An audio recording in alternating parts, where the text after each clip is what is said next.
Hello, hello, what is up, what is good? We have passed the last Sunday of October 2025.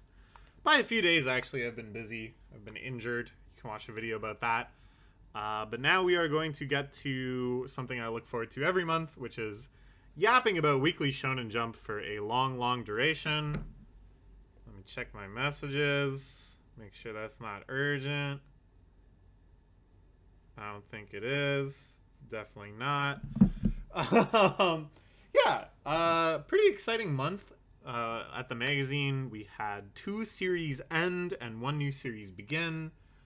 This is the start of a quad cancellation, quad new series period, I believe. So next month, the excitement will continue. Let's just jump into it with the cancellations, the untimely axes. Pull up my notes here. This one, I felt pretty sad about it ending. I was starting to really enjoy this. I thought Kaedegami was occupying a pretty unique space within Jump in that it had kind of the spooky, horror-y vibes. It wasn't afraid to be a little more gory. And it started exploring some really interesting space around the actual kind of core relationship between this guy and this busty goddess of war mega demon that he allies himself with. The ending I thought was really solid, really good. It felt really unfortunate that they were told what seems like very last minute that they were getting axed. They had definitely tried to set up some more world building. You know, they had this whole kind of council of demon hunters that they kind of teased as each having their own arcs, presumably. They had this big quest laid out. We got to go find her body parts. Each of them is possessed by another powerful demon. It seemed like, you know, they had laid out a pretty ambitious, pretty exciting roadmap. And then we're told somewhere in the middle of this arc, hey, guess what? This isn't just another arc. This is actually your finale arc, which is really too bad. And unsurprisingly, with that setup, they could only really go with an "our journey continues" ending, which is always a little disappointing. But I think in the grand hierarchy of potential endings when you get axed, it still rates a little higher than the like "fuck you" ending or like the troll ending. It's maybe on par with the "let's frantically just try to wrap everything up" type ending, which we're going to see in another series that's going to end next week. But I think as far as your journey continuing endings go, this one wasn't too bad. So they are in the middle of this arc, which is to get back one of her other body parts. Again, definitely set up to be one of many arcs, working with one of the other demon hunters, going up against one of the major demons, teaming up with Huazi, who has a backstory in this arc that connects her with the demon they're squaring off against. I thought that was really cool. They go back to it a few times to kind of like make it more and more explicit what's going on, which I found a little belabored insofar as right away from the first flashback, I understood what they were kind of building towards, and then they took their time in like making it more and more explicit, and then it was like exactly what I expected it to be. So that was kind of whatever. You know, nothing too mind-blowing, but actually very solid. The fighting in the series, I think, is always good. Like I say, they don't stray away from being a little more violent than the average Jump series, a little more gory. That's used to good effect. The choreography is often quite good. The body part that she stole from Chi-Yu allows this Tao-Te demon to use Chi-Yu's power of storms, which is very cool. Really neat, powerful effect work that I'm sure, given the opportunity, they would have liked to explore even more with like other elemental forces, bringing about more of Chi-Yu's other powers. And then you find out, you know, this kind of like ultimate catharsis where Huazi acknowledges what she was really hoping this demon would do. Basically, she frees her, and then the demon slaughters her family. Her family had been kind of oppressive and weren't treating her right. And she's devastated, and the demon's like, I thought that's what you wanted, because you complained about them. Haha. But that she does acknowledge, like, I did desire something from you. I was attracted to you. I wanted to be with you. So, you know, this kind of, like, middle ground where obviously she didn't expect her family to get wiped out, but it was responding to some kind of latent desire.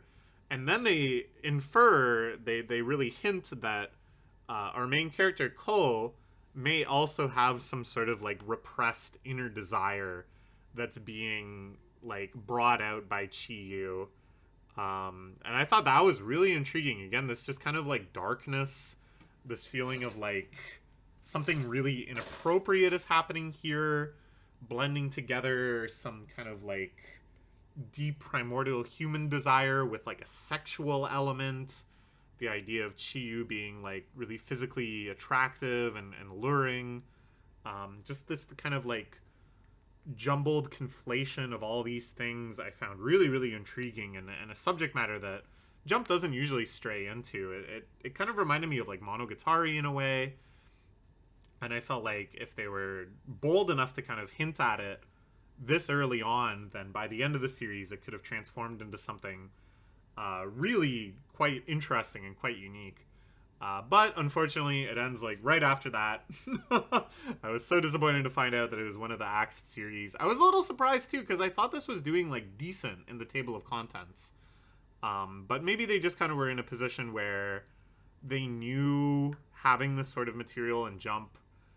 Like, obviously, Jump has had series that are way more sexually explicit before. Like, Nue's Exorcist is extremely sexually explicit and is running.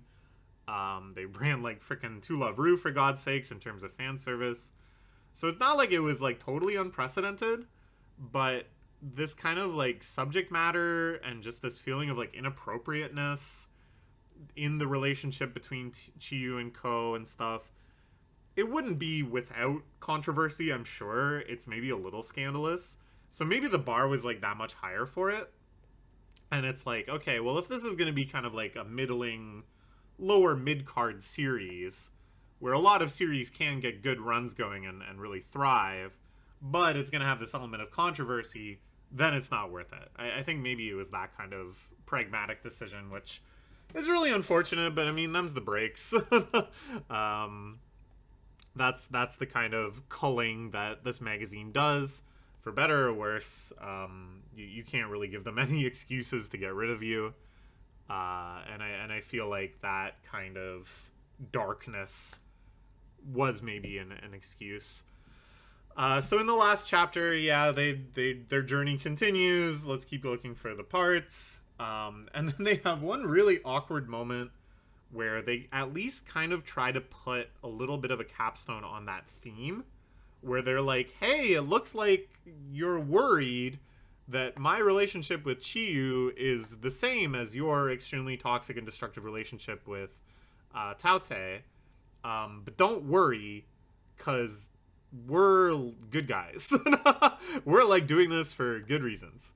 And they basically just say that and have it kind of framed, like, inspirationally and this kind of, like, beautiful moment of acceptance and connectance where Huazi is like, oh, okay, like, you're right. And I found that pretty disappointing because, again, it kind of felt like that was the most interesting part of the series, and at the very last minute, you know, even if ultimately after, like, another 50 chapters or so and they really get into it, and then they have, like, the exact same message and the same positioning, that would be fine because that would be kind of, like, earned at that point.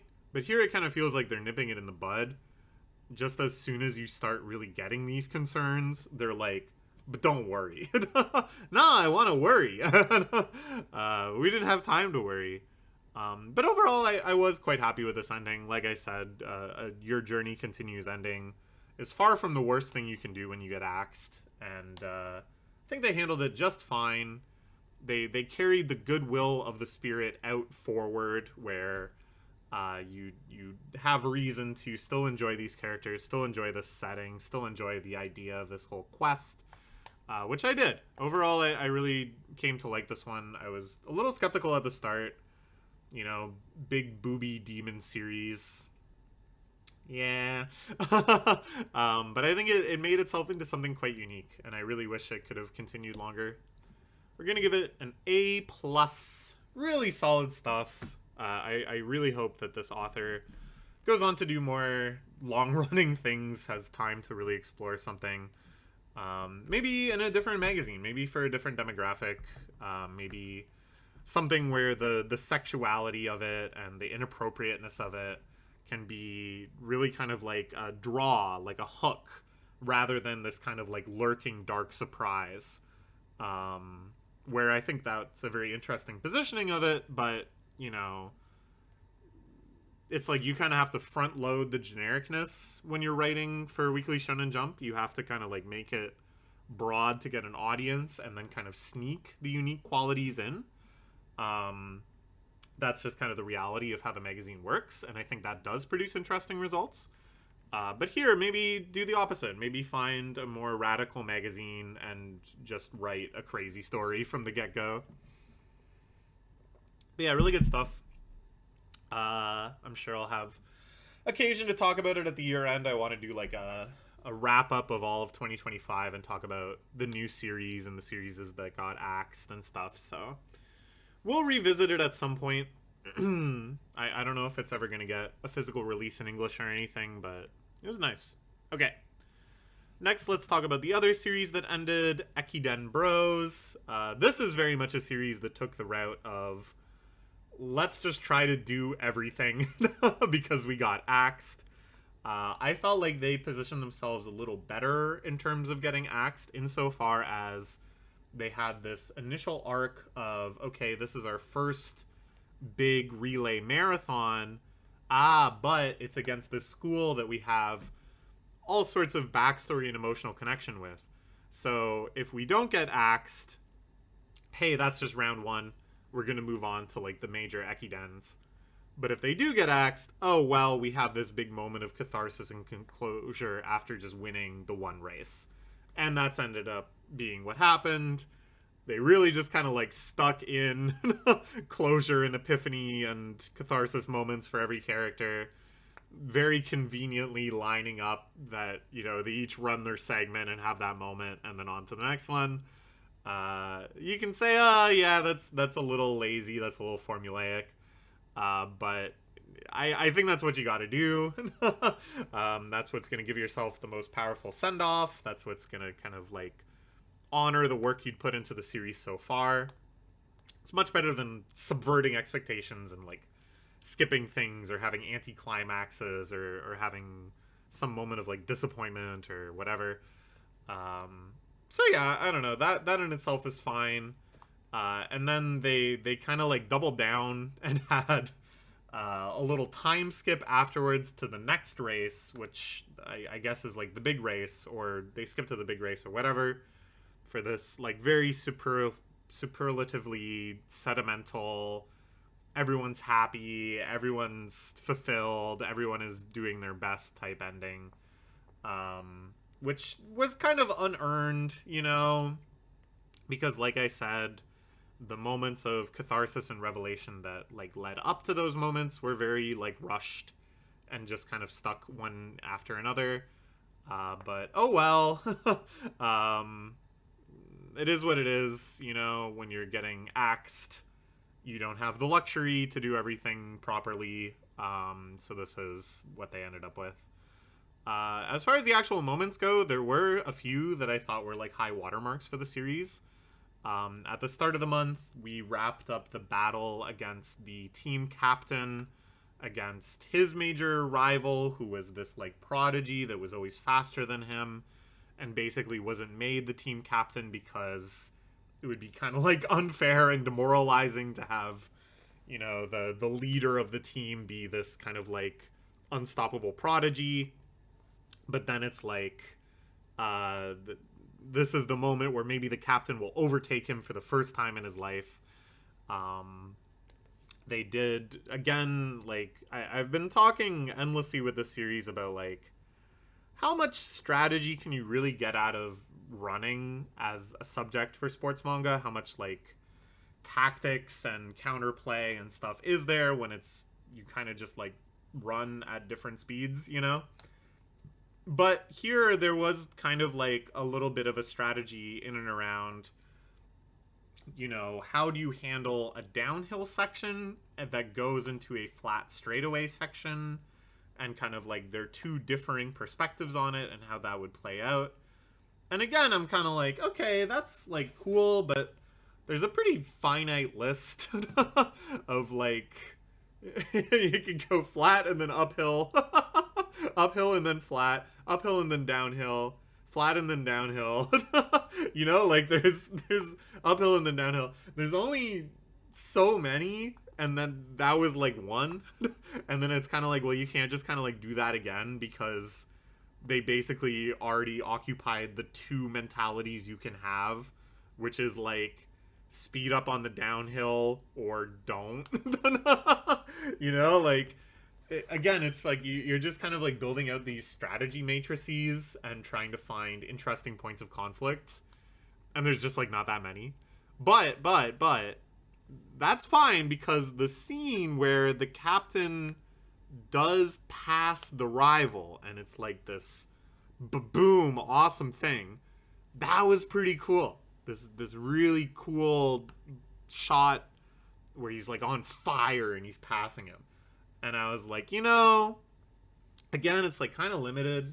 Really the only such shots you can do, like big climactic shots, are gonna be like one person passing another.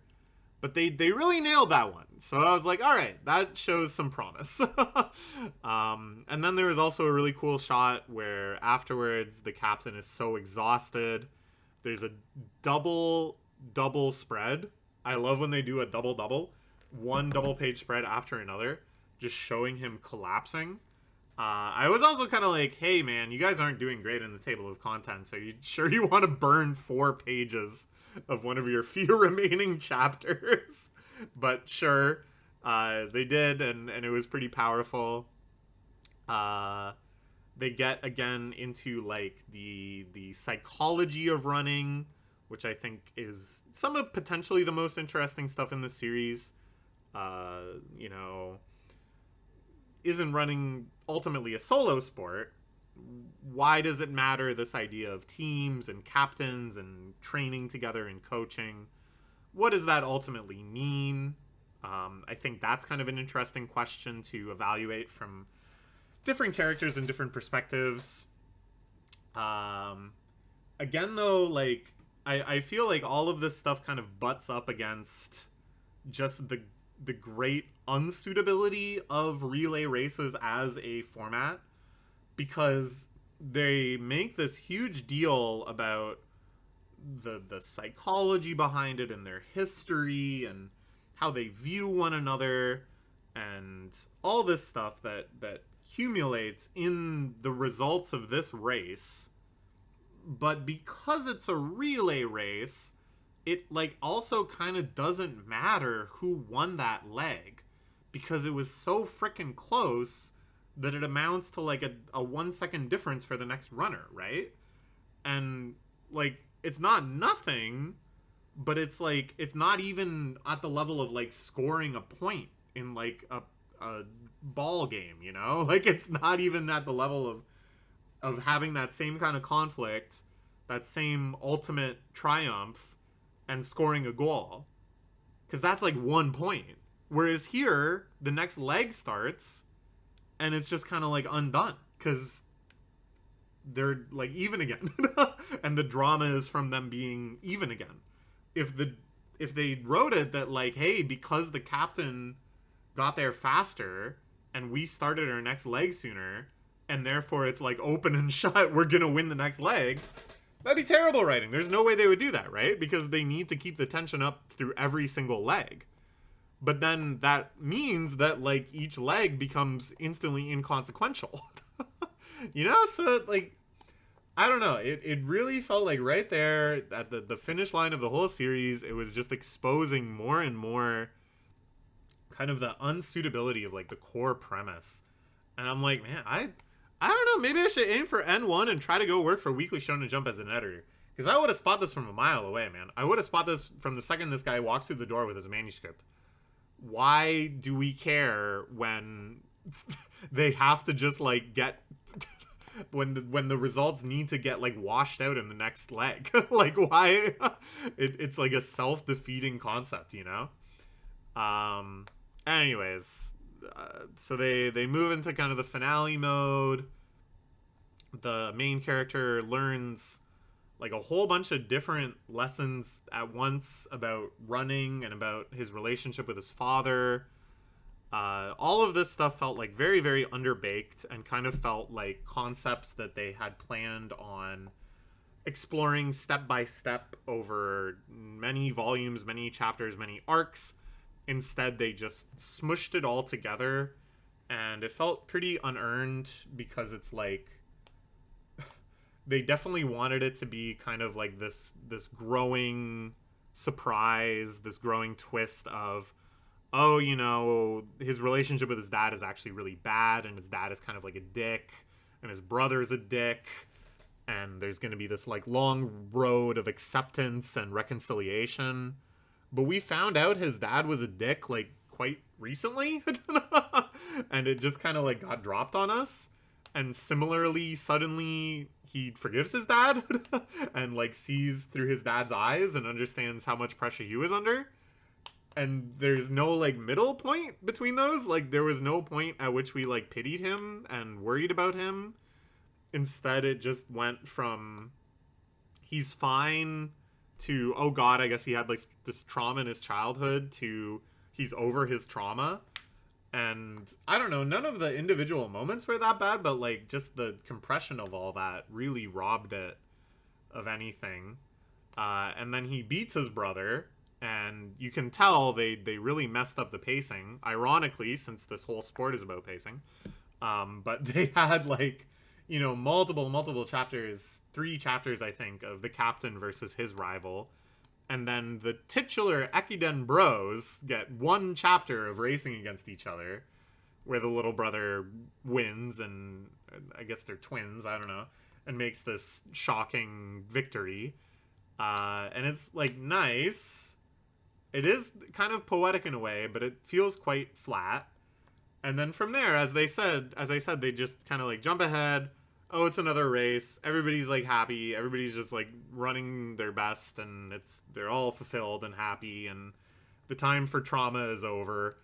Tons and tons of sentimentality, tons of like looking back at this scant few chapters and these kind of barely there characters. But again, you know, that's a perfectly fine way to end it when you get axed. Much better than any of the alternatives. And it was, like, kind of sweet. It was kind of nice at times. So, yeah, I don't know. Overall, as I said, I was always very skeptical of this series' premise, and it never truly won me over. There were things I liked about it. The art style was fun. The vibes were nice. Some of the character moments were good. Some of the action moments were good, but I think they just never really hit their stride. They never really bought me in on the concept. We're going to give the finale month an A-, though. I think it was, like, quite solid, quite enjoyable, but just lacking a je ne sais quoi to really hook me in. I think just lacking, like, a convincing premise. Like, just lacking, you know, they're playing football. I want to see who wins that football. They're racing a relay race. Yeah, I kind of want to see who wins, but, like, it's just, there's just so much inconsequentialness to it all. Okay. Next, let's talk about the new series. Let me check my messages quick. Again, make sure there's nothing I need to reply to immediately.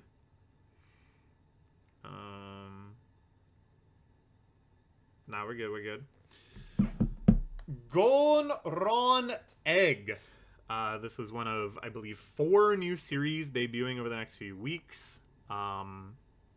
This one, you know, a while ago, I was like, wow, we haven't seen many fantasy series in a while. It's all been, like, modern Japan plus ghosts. Stuff like that.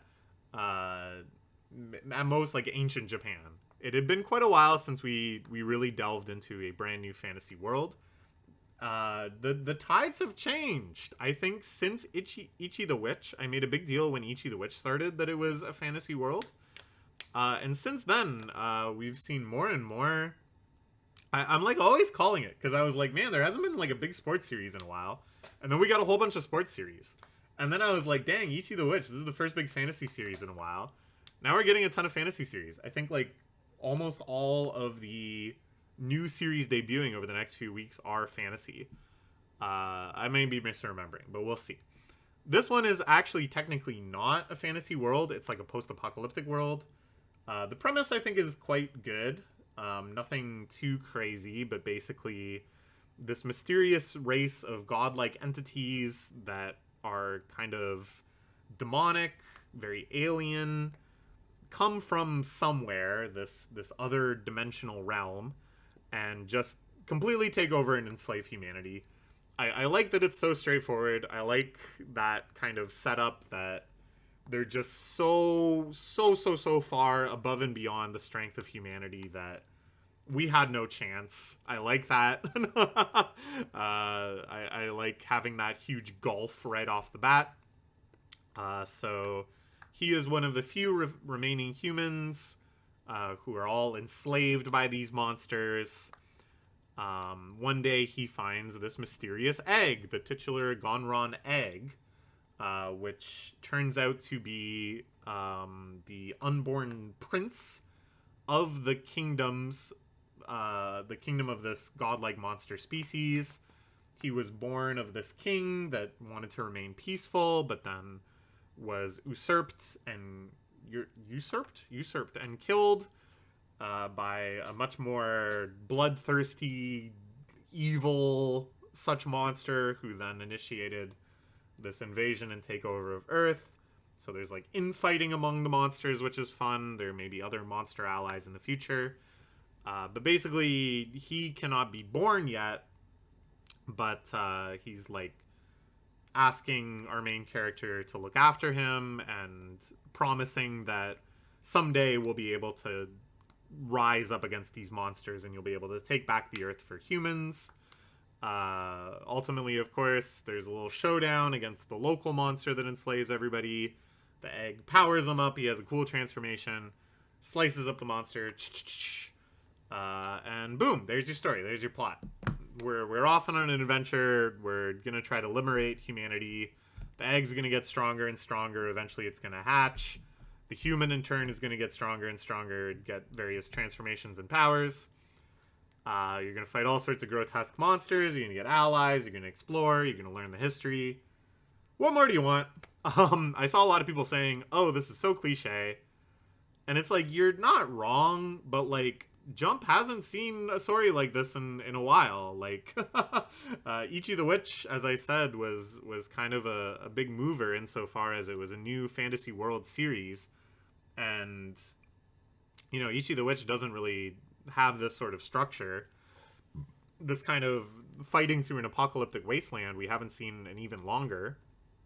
And I think it's been a while since we've had a series that has like horrible grotesque monsters as the antagonists.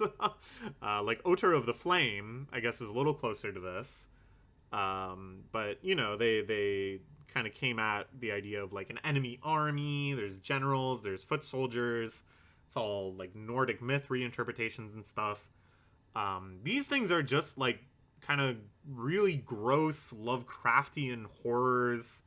Reminds me of stuff from Berserk. Reminds me of kind of like old school alien monsters in Go Nagai comics and stuff.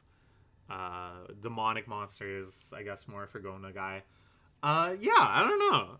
The art style too has like a very kind of classic old school feeling. It's very detailed in a way, while still also feeling kind of like amateurish and simple in some of the designs. It has like a crudeness that I really like that I think pairs nicely with this kind of detailed grotesquity. where the monster designs are so heinous and gross, but everything has this kind of like jagged, scribbly almost feel to it. Stuff like that hasn't been in Jump in a while. Like, Jump these days has a very modern, very digital feeling to it, I think, overall.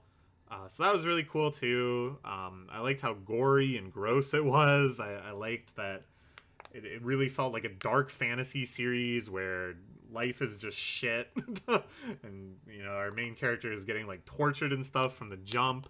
Our main character gets his head cut off before being revived by the egg, which was sick nasty. I don't know. I enjoyed it. It felt very old school. It felt like very dark fantasy. I hope it doesn't let up. I hope it gets even grosser and scarier. It feels like, you know, Kaedegami and Otra of the Flame both kind of made gestures towards this sort of movement, this style of fantasy series, but weren't really willing to go whole hog. I think again and again, like, it reminds me most of Berserk. Maybe because there's, like, an egg. An egg that, like, makes you do stuff. You know, like the Behelit. Obviously, the art style is very different than Berserk, but the monster design is kind of similar in some ways to the Apostles. I don't know. Is it time for, like, Shonen Berserk? Is it time for Jump to have a dark fantasy quest? I'm down for it. Right now, the scope is very, very simple. It's just this dude and his egg, and they just, like, go off. There's no setup in the way that we kind of expect from modern battle shonen, where they're already teasing, you know, the 8 generals of the demon army. They're already teasing, oh, we gotta go find these allies. No, it's just them against the world. We don't know where they're going. We don't know where they're at. We don't know how much this world resembles our world, how apocalyptic it is. I like that too. I think the only downside of that is that this chapter is pretty sparse. It kind of just goes through the motions without really adding much detail of anything. Like, I think it's kind of refreshing not to have a lot of very foregrounded, very structured world building. But at the same time, you kind of have to have something. And I think this is maybe also why people were saying it was so cliche, even though I would argue that this is not a cliche in modern shonen writing. Instead, I think it's like people are just kind of responding to the simplicity of it and being like, oh, that's it. So I feel like it should be maybe a little more fleshed out. I'm hoping to see that kind of happen in the following chapters. Just to kind of give some sort of hook, some sort of forward motion to it. But in an opening chapter of like 50 pages or whatever, I think it's hard to fill all those 50 pages, right? Like, that's kind of what it boils down to. If you have a simple concept and you're letting things brew, you're gonna end up with some pages where it's just like, guess what? He's getting tortured again. Now he's hanging out with the egg again. Now it's another scene where they're like interrogating him again. Now it's another scene where he's hanging out with the egg again. It starts to have that kind of like flimsiness. But yeah, I don't know. Overall, I'm pretty excited about it. I'm excited to see more. It's not like I'm like, oh my god, it's amazing, but I think it's got some freshness. I think it's got some potential. So I want to see it cook. We'll give it an A- from the jump. Very excited to see more. Very excited to see the other new series. And now let's get into the rest of the magazine, which, as always, will be in a random order. Gonna check my phone. Make sure there's nothing I need to respond to. Getting pinged because Pokemon cards are on sale, but nothing I want to buy. All right, sweet. What are we talking about first? Oh, Ping Pong Peril, which is gonna end next issue. That, as I said, I do everything besides like new and finished series in a random order, but this does feel appropriate to talk about now. Although, actually, let's take a break. I'm hungry. I'm gonna take a break and eat. We'll be back to talk about Ping Pong Peril. I don't know why I'm saying, like, we'll be back and stuff. I'm not live. I'm gonna edit this. So, I'm already back. When you're watching this, I'm already back. Okay, see you in a bit. Alright, we're back. Ate some dinner. Now it's time to talk about Ping Pong Peril, which had the run up to its penultimate chapter. It's gonna end next issue. I'm very disappointed. Was really liking this one. Thought it was a great premise, great action, great kind of almost Fukumoto-esque attitude with this kind of underworld feel of bizarre, illicit, ad hoc gambling going around everywhere. Thought the pacing was great. This really like frantic battle after battle type of mode that it just locked into immediately and never let up on. And I liked this finale too. I like where they're going with it. I think this had a very good structure insofar as like he's battling, playing ping pong to pay off a debt. That's what it's all been about. So the rate at which he pays it off is actually variable. And at first he's betting like $1 million, and then he ranks up and he can start betting 5 million. And then they're just like, oh, guess what? His next opponent is going to bet all of the money you need. Is it a little convenient? Sure. It feels a little flimsy? Sure. But I think it was kind of like funny in a self-indulgent, self-aware way to just be like, guess what? This is the one that matters. This is for all the marbles. Battling against his former coach, kind of putting a bit of emotional catharsis in there too, a bit of this kind of like full circle feeling going back to, you know, his past of being this kind of washed up ping pong prodigy that quit when he kind of faced turmoil, when he faced the guilt of beating people. I thought this battle against his coach was actually one of the weaker entries in the series overall. Like, the emotional stakes and stuff were good, but the premise of, like, playing it in the middle of Shibuya Scramble and having to, like, bounce the balls off people's heads and stuff felt a little too detached from, like, actual ping pong for me. I think the series is at its best when it was, like, really leaning into this idea of like it's ping pong but with like items on crazy stages, you know, but you still had kind of like the foundational principles of cutting and smashing and slicing and you know, the kind of like rock paper scissors and weighted predictions of racket sports, and here it just kind of stretched a little far. And they were much more focused on just kind of like the insanity of it all and using it as like a moment for character study, which I thought were good, but I wish that it had a little bit more grounding in like the ping pong action itself. I did kind of like this sort of twist though, where basically Taira, our main character, is this like brilliant shining prodigy, and the coach is just sort of like pissed off about it. That he knows he's going to lose to him eventually, and he just sees like the specter of defeat in this obviously like main character energy guy. I thought that was kind of nice. That's not really a perspective we see, I think, all that often. Good little subversion of that character trope. The big escalation of this is that, you know, at first they're playing waiting for the light to change so that they can play out in the middle of the street. And then finally it escalates to firing it into traffic and having to like run around and dodge traffic while playing, which they depict really well. Like the action in the series, I think, is always very strong. But again, it just wasn't as interesting as like the actual ping pong tactics and strategy and stuff, because it's like, yeah, he has to like avoid getting hit by a car. That's there's nothing really to that, you know? And then, you know, he wins all this crazy amounts of money. He's within spitting distance of paying off the debt. Speed run to the end. And we are immediately once again launched into the next battle. Very little setup. They're really making good use of the remaining chapters. The final battle is in space against the mysterious admin of Ping Pong Peril itself. Hello, my friend is here to pick up stuff. Hi.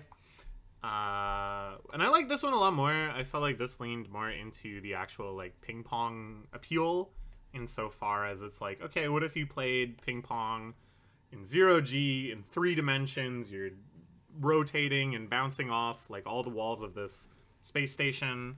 I thought that was like a good escalation of some of the themes and stuff they'd encountered so far. And then great escalation too, where, you know, I think this series has always been really good that like kind of like halfway through each of the battles, the antagonist has a good little twist. The one here is hitting the eject button, blowing them out into the infinite void of space, and now they're playing ping pong on just like scattered space debris. And again, it still captured like enough of like the reality of ping pong. Like it was at that sweet spot where it's so fantastical and so crazy, but they're still like doing the normal racket sports things too. Some crazy twists. We find out that the whole ping pong Peril organization is run by aliens. Just like JJK, you gotta play the alien card when things are getting crazy. Lots of really crazy, almost poetic visuals here. Our main character decides he's gonna like sacrifice himself. That what matters is winning this match, and his partner will go back down to Earth and like pay off the sister's debts and blah blah blah. But then he's saved too, which, you know, not that surprising, but really did feel like quite triumphant, quite exciting. I like that he actually won the ping pong match, like they saw that to its conclusion. And yeah, now we're heading into the final chapter next week. I'm not really sure what to expect. It seems like they're going for the style of axed ending where it's like, okay, let's just like do all the stuff. Let's pay off the main plot line. Let's pay off all the character moments. And let's like solve all the mysteries. So I think we will probably see a little bit more of an explanation of like, what are the aliens doing? What the hell are they so excited? Like, why are they scheming to have people gamble in ping pong? I'm excited for that because I think the series probably had some pretty like creative, funny answers cooking for all these things. It's unfortunate that, you know, we didn't get like twists spaced out over multiple arcs, and instead it's just like speedrun all at once, but I am still excited to see all of it. I imagine it's going to be an ending where it's like, oh, you know, despite finishing my quest and paying off my debts, my spirit for playing ping pong has actually been rejuvenated, and I'm going to keep playing, which will be nice. Good, pleasant tone. I don't know. I was overall, like I said, quite happy with the series. I think it was something pretty fresh for Jump, and I just love racket sports and ping pong as a theme. We're going to give it an A for the month. Really, really solid stuff. It is a shame that it's ending, but I think it's handling this axing with some grace. Okay, what's next? Shinobi Undercover. Wait, I'm going to pause quick and say bye to my friend, and then we'll talk about Shinobi. Alright, what's up? I ended up talking with my friend for like 2 hours, and after that, I did not have the yapping energy to continue talking about manga, and now it's 2 days later. It's Game 7 day of the Blue Jays versus the Los Angeles Dodgers. Go Jays! And until it's time for me to meet up with my friends to go watch the game, I am just going to yap about anime once more. Anime, manga, whatever. Yeah, Shinobi Undercover. I've always been a little hit and miss on this series, but I think it's been hitting a really good stride lately. This arc of having suddenly pretty much all of the established big bad guys show up, I thought was very bold. Sometimes that's kind of a desperation play for Battle Shonen, kind of advancing the plot and throwing in more enemies than you would expect. You know, typically it's like, oh, they each get a little arc, and now it's just like, everybody's here. But I think they've made really good use of it. Just the pacing has been really exciting. The fight scenes themselves have been very exciting. They've been incorporated more of the Kekai, like the blood arts, which give the ninjas superpowers. And at first I was a little disappointed when this came in because they were all very, very generic. And I thought a big strength of this series was in like the fight choreography and using a lot of like ninja art, like early game Naruto type tricks and stuff. And I think I still kind of prefer it to be like pure ninja battles and not have elemental superpowers and stuff, but they do a good job. I think they're like really coming into their own with the Kekai battles and stuff.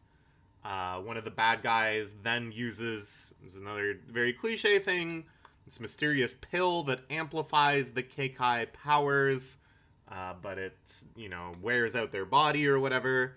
And it's hinted that this is what Aoi, the person they're trying to protect, that her blood is somehow like a PED for Keikai arts, and that's why she's so in demand and why she needs all the security and stuff, which I thought was a good way to do it. Like, I always thought the premise of the series was a little weird, and then they started like hinting, oh, there's more to the story that you don't know, and I was like, okay, like, this is a chance to kind of flesh out what was a very kind of like slapdash setup. And I like this, if this is the explanation, because it also suggests that down the line we're probably going to get an arc or a development where Yodoka, our main character, finally develops his own blood art, that those latent abilities awaken in him for some necessary power-up. And then, critical moment, he has to rely on Aoi. I'm bleeding. So you've been protecting me this whole time, but why? And I'm gonna set that aside from now. The important thing is I protect you one more time. Oh, I licked some of your blood. Now I'm powerful. That'll happen in the last 3 chapters, maybe. But they're setting it up now. I think it's pretty cool. Yodoka, of course, shows up. I think they're getting better at like working with his character too. I think they're kind of diversifying the sort of shtick he has as this like very unassuming kind of awkward guy who happens to be so powerful, showing up and seeing the bad guy with this like blood ritual Keikai activation thing, and he's just like, hey man, what's wrong with your face? Like, should you go to the hospital? And then he has like an unbeatable like water Keikai. Nobody's been able to stop it. And then Yodoka just like hits it before it forms. I thought that was a fun subversion too, that it like attacks a timing that the manga reader wasn't even aware of. Good. And again, they kind of develop this lore some more, again hinting at Aoi's significance. So they beat up the water guy as well. And then it's like, okay, well, you spent all of your built-up reserve bad guys, or not totally all of them, but a lot of them. So now you need to kind of like level up again. So a more endgame boss type shows up, who's like a renegade ninja that used to be in Squad 1. So, that's kind of like the highest power signifier we can have. He's Karasu, the Crow. He uses this insanely OP vibration-based attack. He's really creepy. He's really ominous. But they did a good job here. They made him feel powerful and scary, and really kind of like felt like the situation was escalating in like a surprising way. I was thinking about how like nowadays there used to be a card that Battle Shonen would play like very seldomly, which was like the kind of like spike near the climax of what seems like a big battle against the big bad guy, where it's like, guess what, we're like in another realm now and an even bigger bad guy has shown up, and that's like shocking.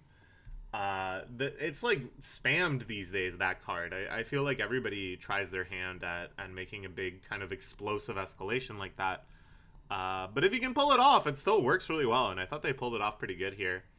I also like too that typically the way that scene plays out is that Yodoka would like crumple. This would be the true final ultimate wall. He can't do anything at this point. You realize that there's still gulfs. There's still, he needs to power up, blah blah blah. And the arc kind of ends on a draw where they run off, but they can't defeat this guy, and they're like, damn, yeah, we're not ready for the bigger threats. But instead, there's like one final kind of twist escalation, and then Yodoka jumps out and attacks the crow guy. He overcomes the vibration attack immediately after getting hit by it. And that surprised me. That was like, okay, you're going to push it to even another level. Now, whether this actually works, whether it ends like just next chapter they do the runaway thing, I don't know. We'll see. But yeah, I've actually been enjoying this one quite a bit. Like I said, it felt just sort of a little flimsy, a little underbaked for quite a while, and had various elements that I thought were just sort of eh. But this is the mode where it works best, and I feel like they're tackling some good, ambitious stuff. We're gonna give it a B plus for the month. Good, good. All right. Oh man. Okay. This is a big one. Let's talk about the Elusive Samurai, which is coming to a conclusion. Last month I said that I could tell, you know, they were in the final arc. The battle against Takauji at last. All of his generals have been stripped away. You know, they've made it this far. They've conquered everybody, but it's and very quickly we were moving into this final battle against Takauji. It surprised me with this like relentlessness of pacing. It surprised me that there wasn't even more preliminary fights or something like that. That their scheme of getting Tokiyuki like alone with Takauji just kind of like worked quickly. And now we are in the final battle. And I knew, because this is a series where Takauji from chapter 1 has been the final boss. You know, it's the entire thing has been building up to this. I knew that they'd have to pull out all the stops, right? Like, this would have to be a battle to surpass all others. And I felt like probably the speed running from the instance that we know the battle is coming all the way to the battle itself was to afford more time for this battle. And true enough, yeah, we spent the 4 months of, or the 4 chapters of this month straight up just fighting Takauji, and it was freaking crazy. It goes in so many directions that I never would have predicted. Even when I was like, ooh, I hope it gets weird, I hope it gets wild, I hope they lean into this and that, I didn't think it would be like this. I didn't think it would be this extreme, this crazy. I imagine this will be very polarizing. I think among readers of the series, there's probably a wide range of people that like it for kind of different things. And I imagine that there's like some that just sort of enjoy it as a well-made battle shonen with this like historical grounding, and aren't really so into it when it gets really weird and fourth wall breaking and kind of self-commentating.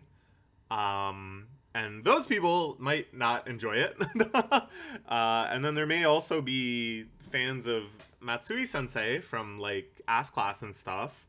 I don't know how they're gonna take it, because in a sense it kind of feels like the same very transcendental, very shocking directions that the ending of Ass Class went in, but so different, you know, in terms of what those transcendental moments are in the directions that it goes. But for me, this like really hits the mark. This is so fantastic. I am just like, my jaw is dropping every page. I'm just enraptured by all the different directions it's going. So let's speak, you know, directly here. They start fighting Takauji, but the evil god within him is so overwhelmingly powerful that it makes everyone around them start vomiting, that Tokiyuki can barely fight because he's just continuously vomiting. And then, guess what? Fubuki's back. That Fubuki had actually had his corpse retrieved and revived through all sorts of quite horrifying methods by the scheming scientific general with like a demonic face whose name eludes me. Rejoins the battle with Tokiyuki. You know, their main force is finally reunited after so many years. They keep vomiting and stuff. It's not like, oh, the power of our camaraderie has overcome this evil god's miasma.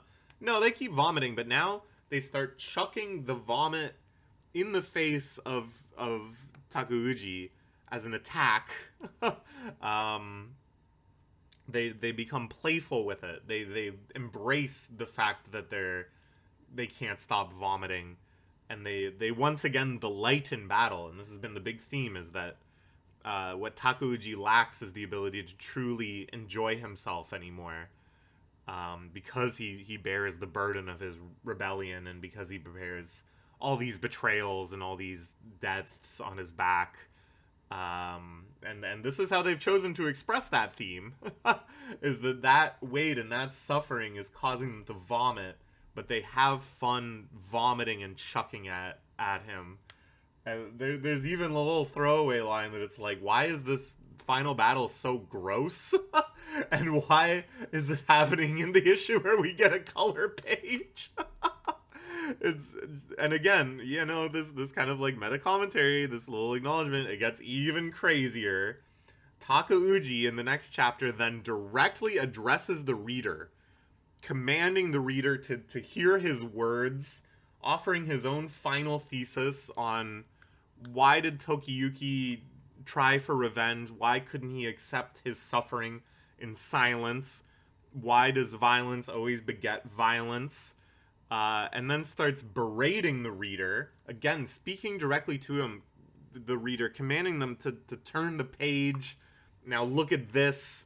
The page turns being illustrated. It's crazy. And then he presents this overall thesis of like, you guys don't understand that we're humans. You guys are just reading this as history. We have just become figures on a page, and you're not truly learning anything from us. And because of that, humanity is constantly fictionalizing the past and then recreating violence in the future. And it has these frames of like modern violence. And it's this message of the enduring, repeating brutality of humanity. And I don't know, it's not like it's convincing, because obviously he's like crazy and evil and the embodiment of an evil god. But it's like, and it's a very interesting and compelling thesis. And it really catches you out, because it's like, yeah, I'm not treating these like real people. How could I? Like, it's a manga. It's a crazy manga. It's a manga that at this point has become truly, totally bizarre and repulsive and exciting and funny and strange. How am I to truly conjure up the living, breathing people that this represents? It's impossible, and I'm being called out for it. Crazy. And then Tokiyuki like jumps through the page. He's depicted like leaping around the turning page, attacking Takeuji. It continues. Now Tokiyuki, for the first time in the series, is the pursuer, with Takeuji fleeing. And then in the final chapter of the month, he unleashes the Daydream Arrow. This is the supercharged weapon of faith that they feel will destroy the evil god. And this is where it totally shifts gears. You know, Takeuji kind of has his big climactic chapter, which was fourth wall breaking and meta and insane. And now Tokiyuki has kind of his parallel climax that is pure sentimentality, just this beautiful montage of the entire journey as he reflects on all the people closest to him, his old Hojo family and then his newly discovered family.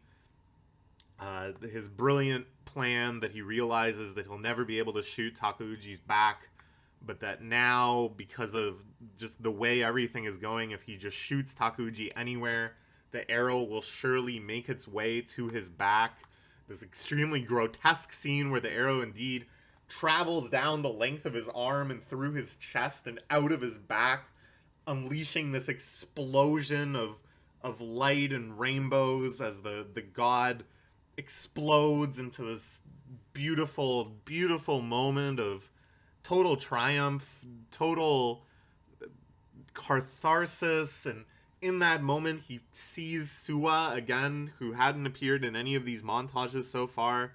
His adopted father, Suwa, whom I think had been almost like protected from these sentimental moments, these moments of recollection, these moments of looking back at the whole journey, just to play that as like the final trump card of nostalgia, the nostalgia for the series itself, like 5 years ago now, or however long, when Suwa was one of the major characters. Like it's the kind of play you can only make in manga. It's the kind of play that you can only make when you assume that your readers have been reading week by week for years and years. To bring back a character like that and just kind of reinvigorate the series with the joy of those early chapters, that now everything has gotten so intense, now everything has gotten so bizarre and off the rails, bringing it back to that time of simplicity. It's so good, dude. It's so good. This is shaping up to be one of my favorite Jump finales, like maybe ever, certainly in quite a long time. I don't know where it's gonna go from here. They said something very cryptic of like the story will reach its climax, but it will continue on for a little while after that. Now that could be kind of your just like sentimental wrap up chapters, you know. Any number of typical shonen endings could happen here. A flash forward, a where are they now, closing the book on history, some kind of final lesson or something. But it could also get like really weird, as it has so far. And I don't even know. Like I just kind of want it all. I want them to go in all of these directions simultaneously and more. I really cannot overstate how excited I am for the next few chapters, to see how this ends, to see how far they're going to go with any of these things. I can't get over it, you know? It's not like this is one of my all-time favorite Jump series. I think it's very good, but it certainly has like ups and downs. It certainly has things that I think are not quite as well done as they could have been. I don't think I like it as much as Ass Class or anything like that. But this ending, man, it's like really, really impressed me. We're going to give it an S+ for the month. I cannot praise this too highly. And I don't want to just be like, oh, wow, they did like meta. Oh, wow, they addressed the reader directly and broke the fourth wall. Applause, applause. Like, that in and of itself can be powerful, but like not necessarily. It's the what they did with it. It's the context in which they did it with. It's the way that they built up Takeuji's characterization such that when he's commanding you like this, it feels like an escalation, like a perfectly logical next step for the way the character has been depicted this entire time.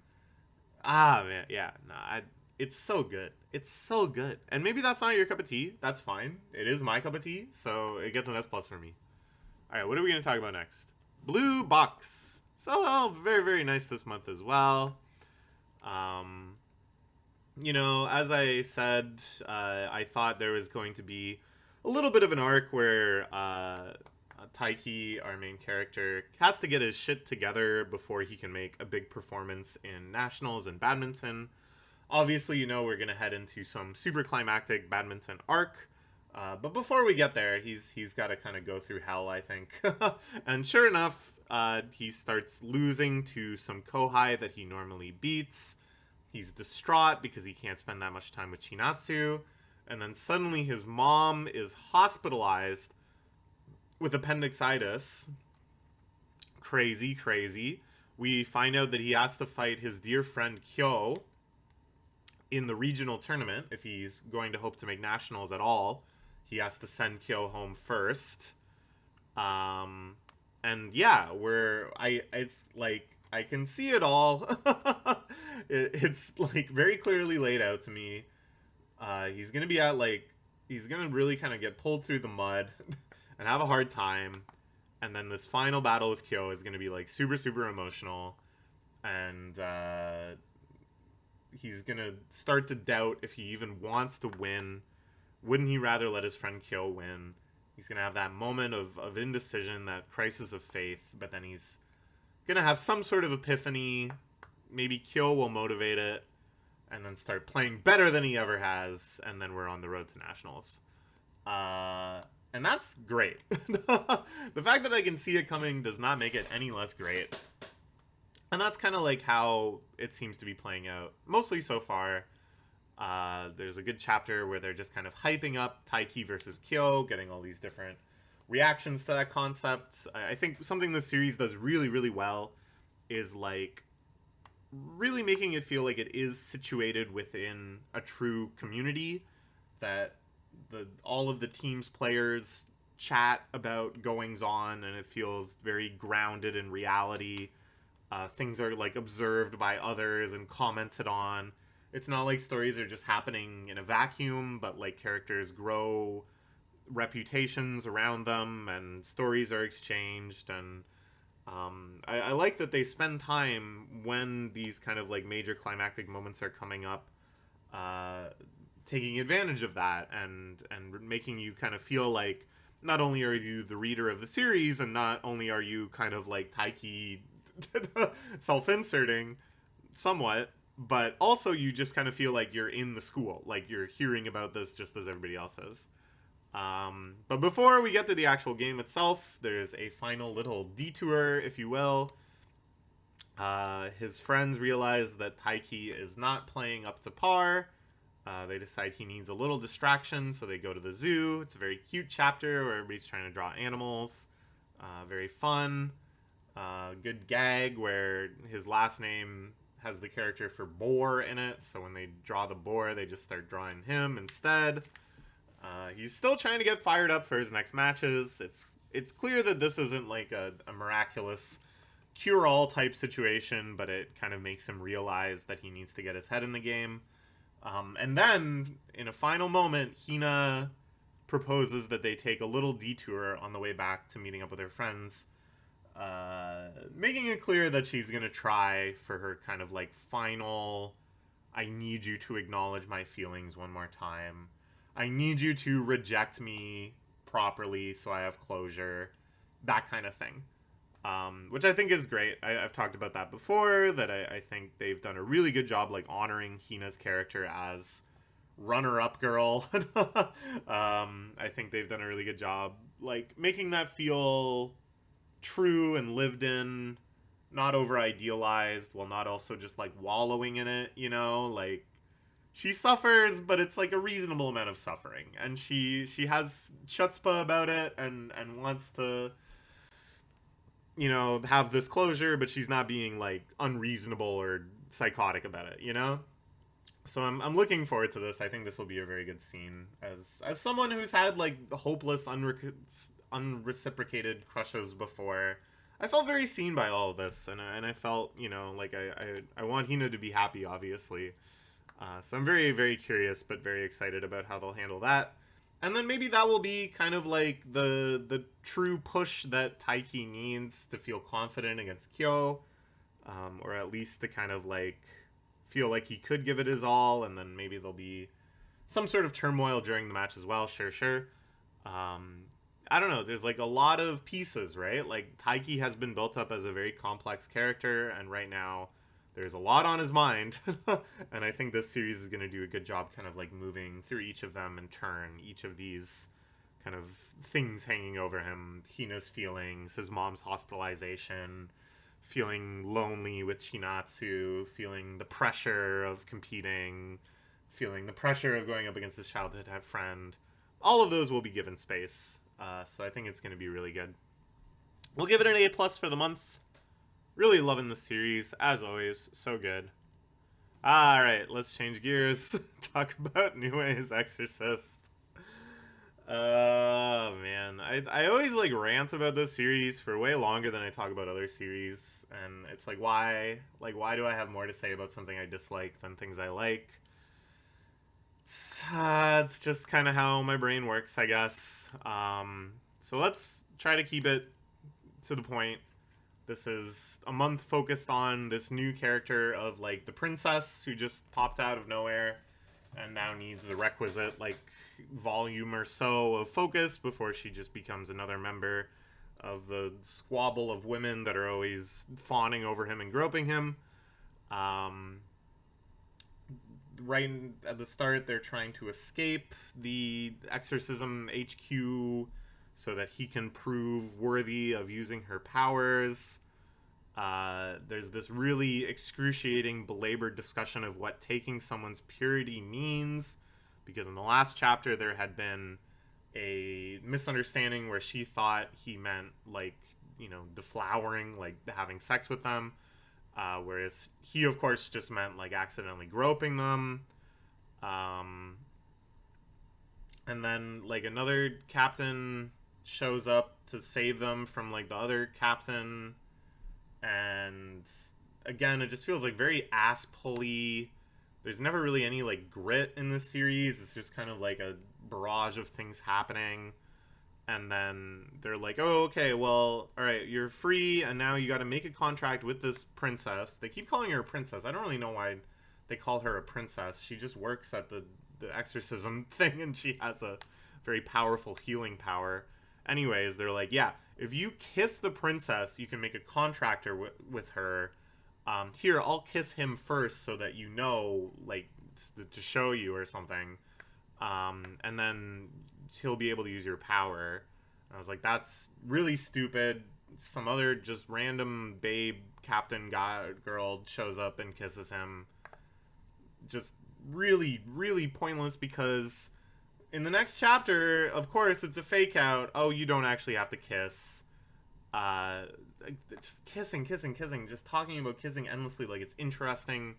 Again, it's like this kind of pathetic style of fan service, a pathetic style of self-insertion, where it's not like the moment is ever depicted as, like, kind of romantic or earned, or you're able to charm someone and sweep them up in a moment of passion, plant one on them.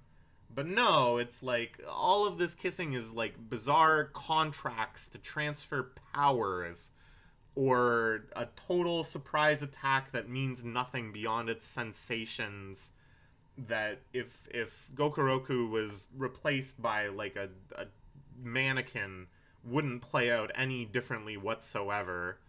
And then she's like freaked out about the kiss because she's thinking back to her shoujo manga that she reads, and in the series where the Gokoroku looking character kisses the main protagonist, it's like a time skip, and then she has a baby. So she thinks that if you kiss, then you have a baby.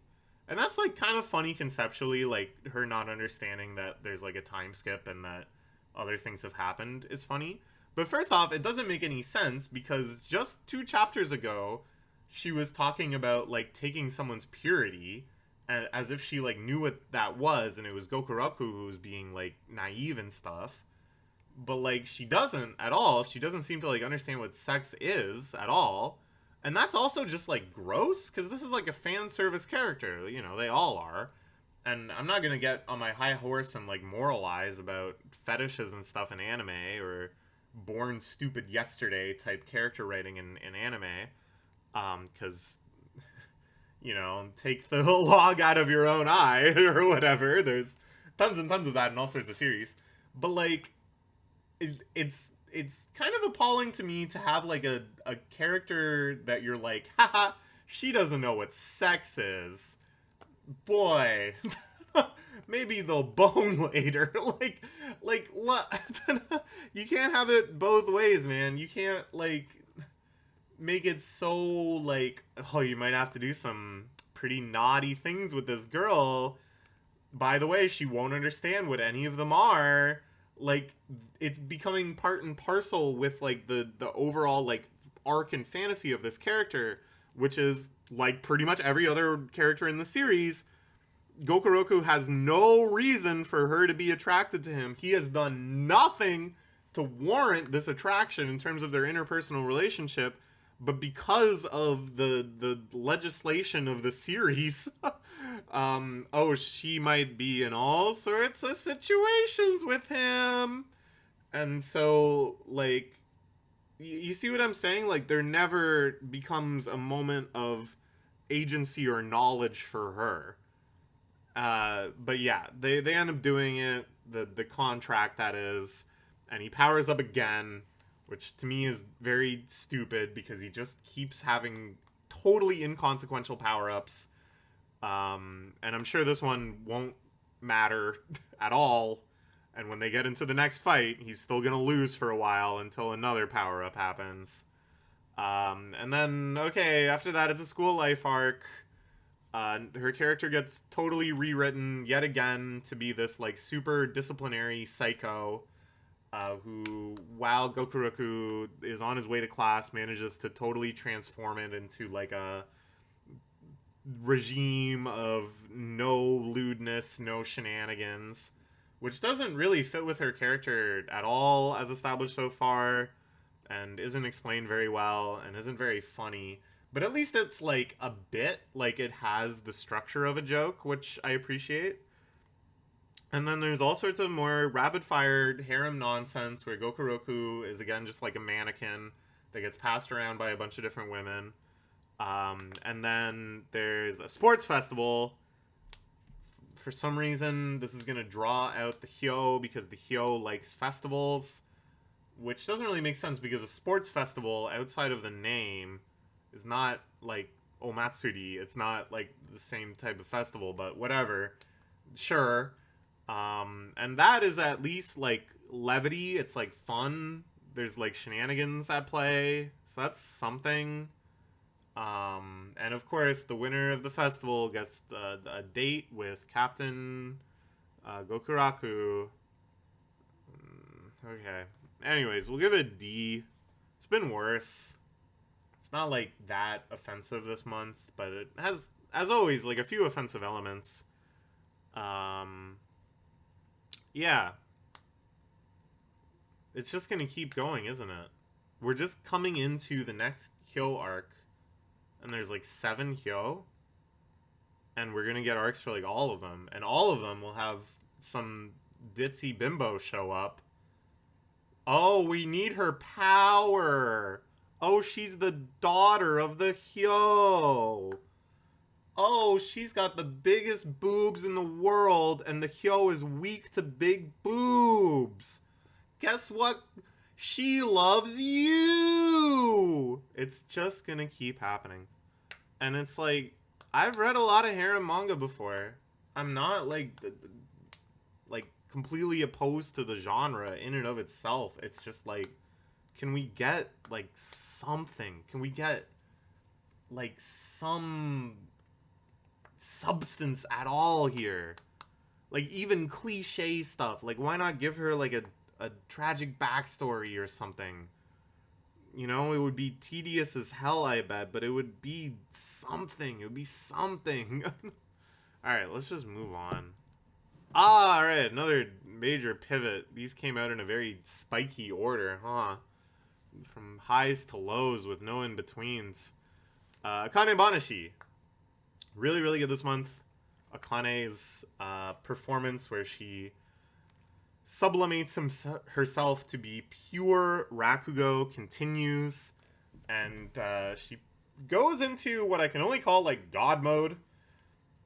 And this is something that in a lot of performance competition stories, sports series, even battle shonen and stuff will have moments like this, where it's essentially like you're being signaled to realize that the character is now performing at a level that they've never even come close to before. Like, this is going Super Saiyan. This is powering up to, like, an overwhelming, incomprehensible degree. And this series, I don't think has really pulled that trick off before, because it's so kind of grounded in technique and in the particularities of the story and of the competition and the moment. And so it's never like, oh, Makiiru went God mode to pass the Shinichi exam. No, it's like he performed the way he performed, and elements of that performance started to really resonate and bring a tear to people's eye and stuff. And they just kind of like explain that as a matter of fact. Whereas here, it's a little different, because it's not like there's any particular thing you can point to in Akane's performance and be like, that's what's making it work, that's what the audience likes, that's what she's realized about the story. Instead, it's like the absence of that, right? That she is so sublimated into just performance. There's no ego left. There's no tricks. There's no, like, personal choices, even. They focus entirely just on the idea of, like, the joy of immersion into the story. And honestly, it's not something that this series, I think, can ever really do again, because it's just not as interesting as the other model, where you kind of point to and highlight elements of the story. To just say, oh my god, she's performing really, really, really well, honestly isn't that interesting. So I think this is the only time they can really kind of play that card and have the performance go like this. But because it is just that one time, and because of the way they've depicted it, I think it works really, really well. The way they show like the joy that the audience is experiencing, the way they depict Akane kind of like transcending to this higher plane of consciousness where she's observing herself perform, where she feels like totally in control of everything she's doing. Just that feeling of mastery, that god mode feeling is depicted so cool.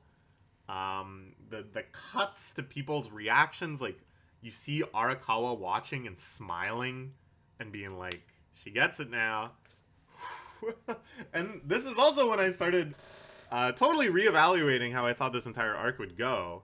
Because I thought it would be like, again, Hikaru wins when there's Zenza, Karasu wins when they're Futsume, and then Akane will win in the third rematch when they're Shunichi.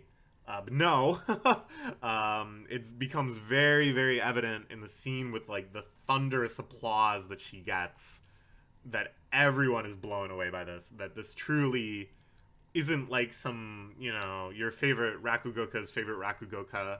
Yeah, he gets the laughs, but Akane, she's the master of her craft. No, everyone is blown away. Shomei is blown away. And I'm like, oh, okay, she's actually gonna win. And the actual winning moment is like very weird. It happens off screen. All the judging happens off screen. She passes out. There is one really, really nice moment here where she says it reminds her of the Jugemo performance, or Jugemu, that when she performed Jugemu, it was like a similar thing where she's like, oh, I understand the story a lot better, that this is a story of parents' love for their child. And it's one of the best scenes in the whole manga when she does her final performance of Jugemu and the meaning of all the names starts like flowing out of them hallucinatorily. And the way she explains the feeling to Shomei, and you realize, oh, this is still kind of drawing upon that thread. That she tapped into it there, she spent a long time kind of developing her own gimmicks, her own style, whatever, and then yet again, she's like tapping back into the pure art. And it's like, you realize, oh, this is like the foundation of a true master's career. Something crazy is going to go on from here. It's so exciting. And then a future plot point hinted, very exciting, about a giant Rakugo fest to commemorate 100 years of the Rakugo Association. I don't expect that to happen like soon. I imagine that we're going to have some other arcs in between, just the way that that's being set up.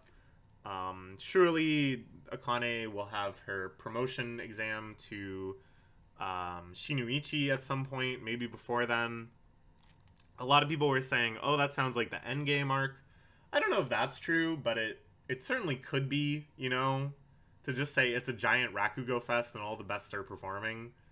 It's kind of like no other way to end the series. But of course, Akane has a lot to do before the series ends, right? Like that promotion and understanding Shiguma's art and, you know, I don't know. I really don't know. The story feels like you go in a lot of different directions right now.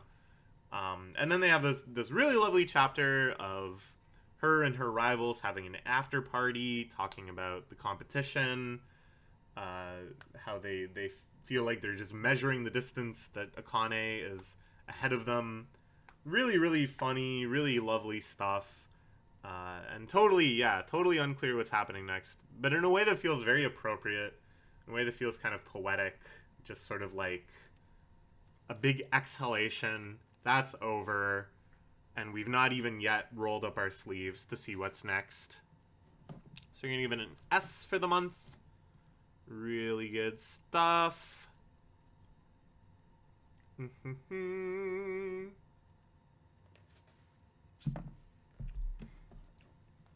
Alright, just checking my messages for the big game meetup plans. So, you know, I got a lot of very intense stress in my future. Hee hee. Let's talk about me and Roboco. Really, really happy with Roboco this month. But maybe I'll take a break. Yeah, let's take a quick break. I'm gonna eat something. See ya. Alright, we're back. The Jays lost. And then I felt sick for a while. Not because the Jays lost, although that made me pretty terrible too. But just had a cold or something. So this video is taking a long time to make, but that's okay. We just have to keep chipping away at it. I don't know if I'm going to be able to get through all the remaining ones in this burst, but whatever. Let's start talking about Roboco, which was really, really fun this month. 4 great chapters, just classic Roboco action. In the first one, Bondo has protagonitis, which means that protagonist-type things keep happening to him, which is great shtick. Leads to a lot of good references. They end up summoning Shenron. He has this weird floating advisor mascot character, which isn't really a parody of one particular thing, and I don't even think is that common in Jump anymore as a plot point, but certainly is very like iconic and evocative.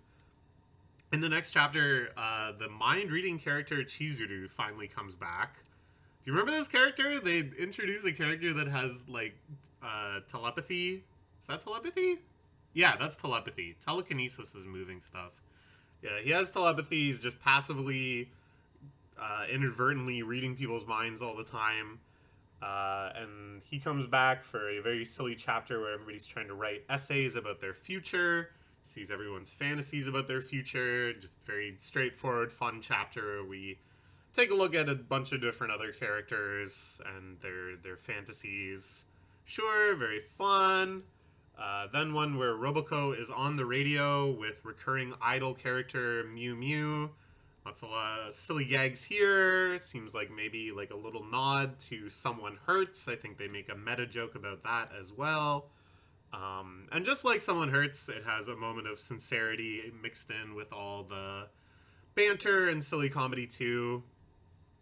Where the mangaka girl, Gorilla's little sister, who also has a crush on Bondo, but is kind of like the runner-up love interest after Madoka, writes into Roboco's show, and Roboco actually gives her sincere, nice advice, you know? And of course the joke is like, oh, she's actually capable of giving good advice after, you know, various train wrecks and bizarre things happen. But I thought that was nice too, because, I don't know, it's good to have little moments of sincerity in your gag manga. Just enough. And then finally, one where they're just very shamelessly advertising the latest Tankobon, pictured here with the Black Clover parody cover. I think they make some reference to the idea that the Tankobons don't actually sell that well, despite Roboco always performing pretty well in the magazine itself, which I think is just very symptomatic of gag manga in general. You know, everybody enjoys reading it. It's maybe some people's favorite in the magazine even. But that doesn't necessarily mean you want to read it like over and over again, that you have such a strong emotional reaction to it that you want to just own it and keep it in your home. So one of the great challenges of gag manga. At any rate, they're trying to come up with a blurb to put on the obi at the bottom of the volume. This often has a quote from like another author or something that's like, yeah, check this out. And instead here, the mangaka of Roboco breaks the fourth wall, shows up as the caricature, as he's done a few times before, and writes the blurb about Roboco himself. Thought that was a great gag. So yeah, I don't know. 4 great chapters that I really enjoyed. Nothing crazy high concept. But doesn't have to be, you know. I'm very happy with just these episodic classic gag chapters. And great news, the Roboco movie is finally coming to streaming. I've been really excited to watch it. I think it'll be tons and tons of fun. It's a plotline involving the other world Robocos, which I always really, really enjoy. So yeah, hopefully gonna watch that sometime soon. I don't think there's gonna be official English subs, unfortunately. So I'll probably have to wait until some fan group does it, which, who knows? The state of fan subbing these days is kind of all over the place. Not that many groups are active. And the ones that are often just doing like very cheap machine translations to cover gaps of series that aren't getting official pickups, which like is debatably worse than nothing. I've been watching the Shin-chan spin-off, talking about gag manga, the Shin-chan spin-off about his dad going to eat, which is really, really great. It reminds me a lot of One Day Outing 4-Man, but has really terrible machine translated subtitles. But that's just a good excuse for me to practice my Japanese listening so I can actually understand what the hell anybody's talking about. But yeah, Roboco, really good this month. We're going to give it an A+. Just everything I want out of the series. Next, let's talk about Hima-ten.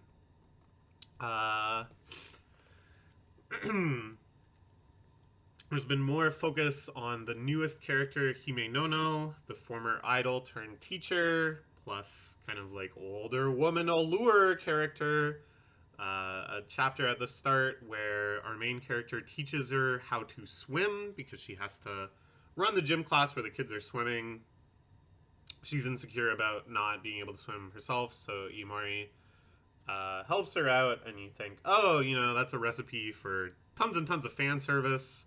But no, actually, they keep it pretty constrained, which I appreciated. It didn't get stupid. Like, a little fan service is fine. Don't get me wrong. If I'm like trying to police all fan service out of a rom-com, that's a losing proposition. But it doesn't get in the way of the plot line here, which I think is kind of what you're aiming for. Like, you don't feel like the plot line is bogged down with just excuses to show the character in a bikini or whatever. It still feels unclear to me like what they're going to do with Hime Nono's character.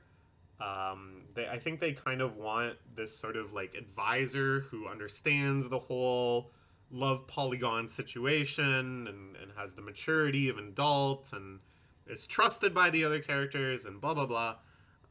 But then, you know, I think there's always a temptation to have her kind of be seen as a potential love interest as well. Even, you know, like an obviously doomed one. I think people just get excited about that. You know, it's another flavor of appeal. Even though they don't really think the series is going to end that way. Those characters often do really, really well. Like the teacher character in Bokuben was far and away the most popular. One of the most popular, like, love interests in a rom-com and Jump ever, I'm pretty sure. So I don't know. I think they're gonna try to like hedge their bets with the Hime Nono character and maybe try to get some of that appeal in there. But I don't think they're gonna get that stupid with it. It feels like if they were, it would have already happened. Then we move into this whole kind of arc around Christmas coming up. And where is Imori going to spend his Christmas? With who is he going to spend it? How is he going to make time for all these people that are very important to him? Which I think is like a decent setup, you know, it's pretty cliche, but there's a reason. These kinds of scenarios, they consistently motivate some like moments of emotional intensity or whatever. I think there's a funny scene where he's like thinking of all three girls and moments of like closeness with them recently, and he remembers the scene where Kana like rips her shirt open. I was like, okay, like clearly there's something on your mind. Ultimately, he decides that he's gonna go clean at Hima's place on Christmas Day. But you know, he wants to celebrate with each of them somehow. He goes shopping to get gifts for all three girls. Nice little chapter, you know, running into different people, reflecting on the relationships he's built. They start to really emphasize again this idea that him working for Hima and cleaning her place is like a secret, and Kanai-chan doesn't know about that, and that's like a kind of a lingering plot thread that maybe she'll find out and see it as some sort of betrayal or something. I don't know. They haven't really like emphasized that very much, I think, over the course of the series, but it's coming back in focus now. Then they have full Christmas date chapter with Kanai, which I thought was really nice, really lovely, very cute. Again, just really focusing on the relationship. The gift giving, of course, is like a really easy way to just kind of show the characters' appreciation for one another, and then also like show the manga's appreciation for them as like full people. I assume we're just gonna get like 2 more chapters like this with the other girls. Sure. Again, putting focus on this like secret, which I'm sure will be kind of like the next major conflict.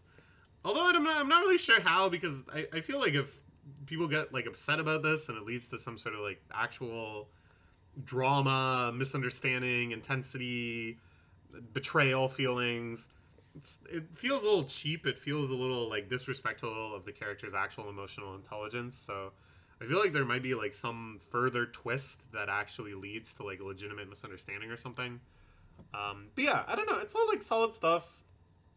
You know, your typical motions of a rom-com. Nothing too crazy, but nothing stupid either. They're maintaining like good appreciation for the characters. They're maintaining the characters acting maturely and intelligently, and that's about all we can ask for. I'm gonna give it a B+. Just really nice, lovely chapters too. The sentimentality and stuff that really gets me.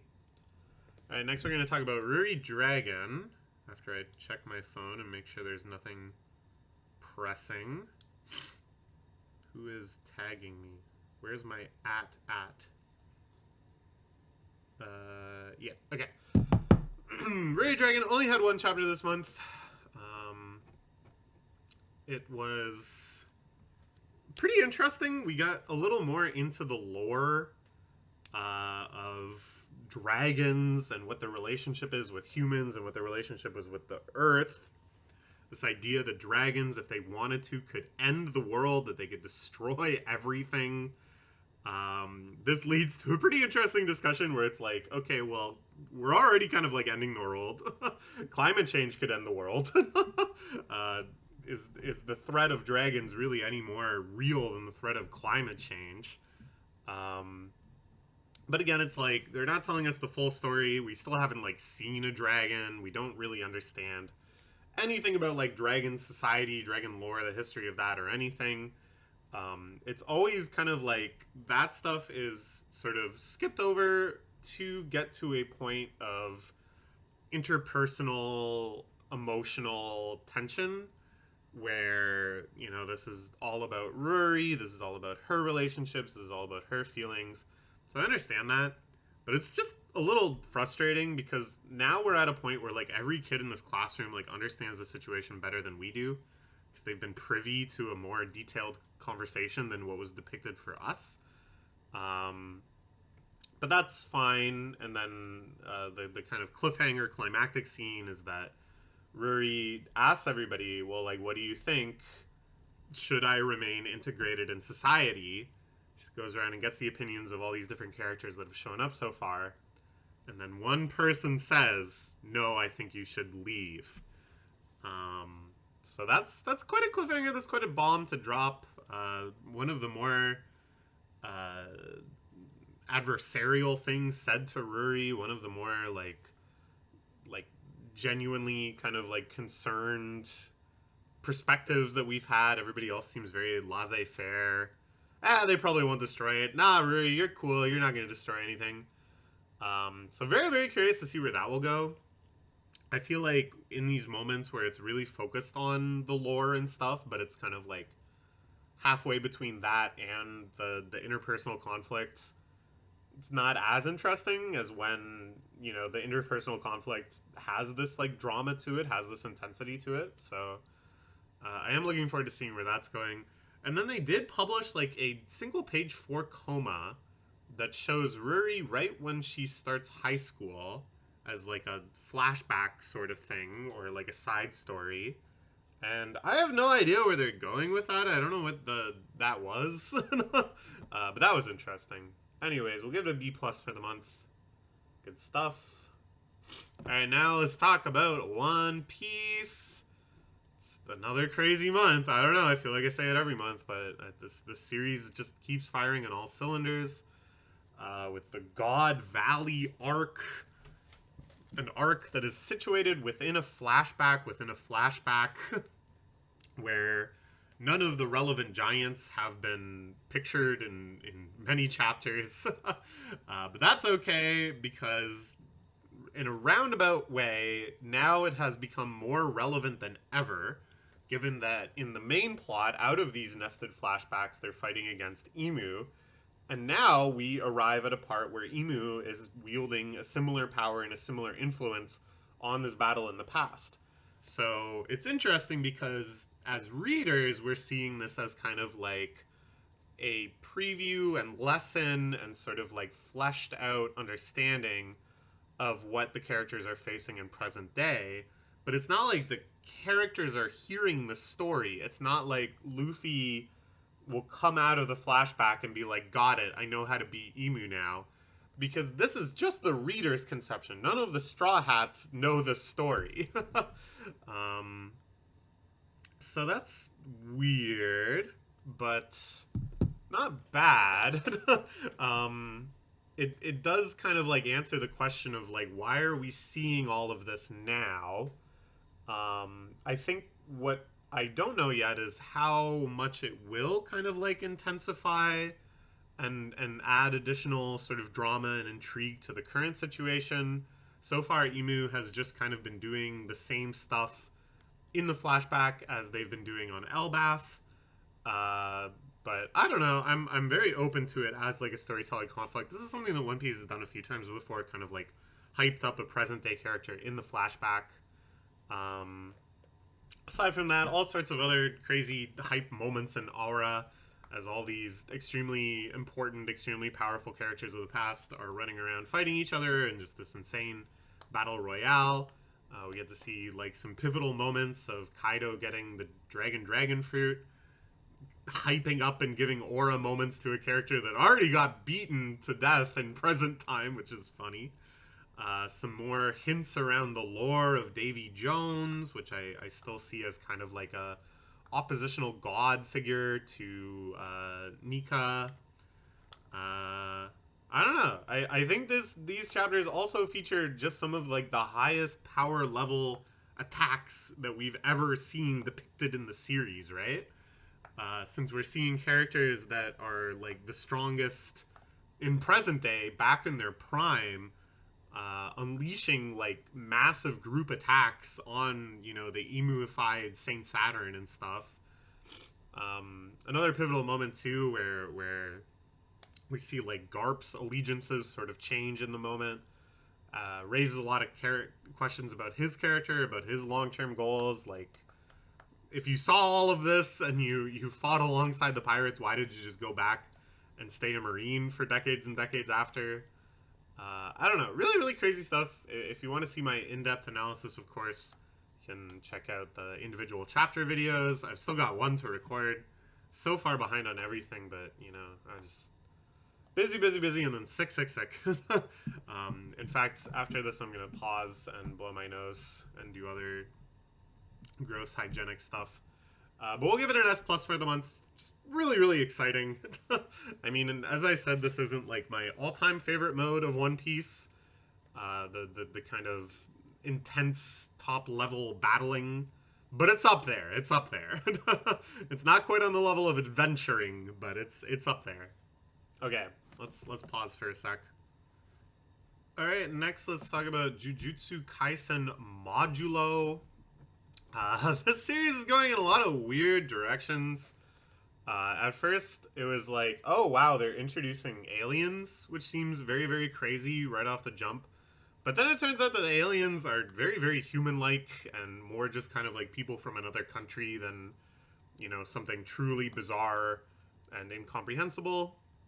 And then once the aliens kind of get established and we get caught up with, you know, this kind of human integration, human comprehension and research of curses and jujutsu and stuff, overall plot, it was like, oh, okay, this is just a strange excuse to go back to the very kind of classic JJK formula from way back at the start of the series, you know, mysteries involving curses and kind of spooky twists, a little bit of horror, a little bit of suspense, climactic fight scenes.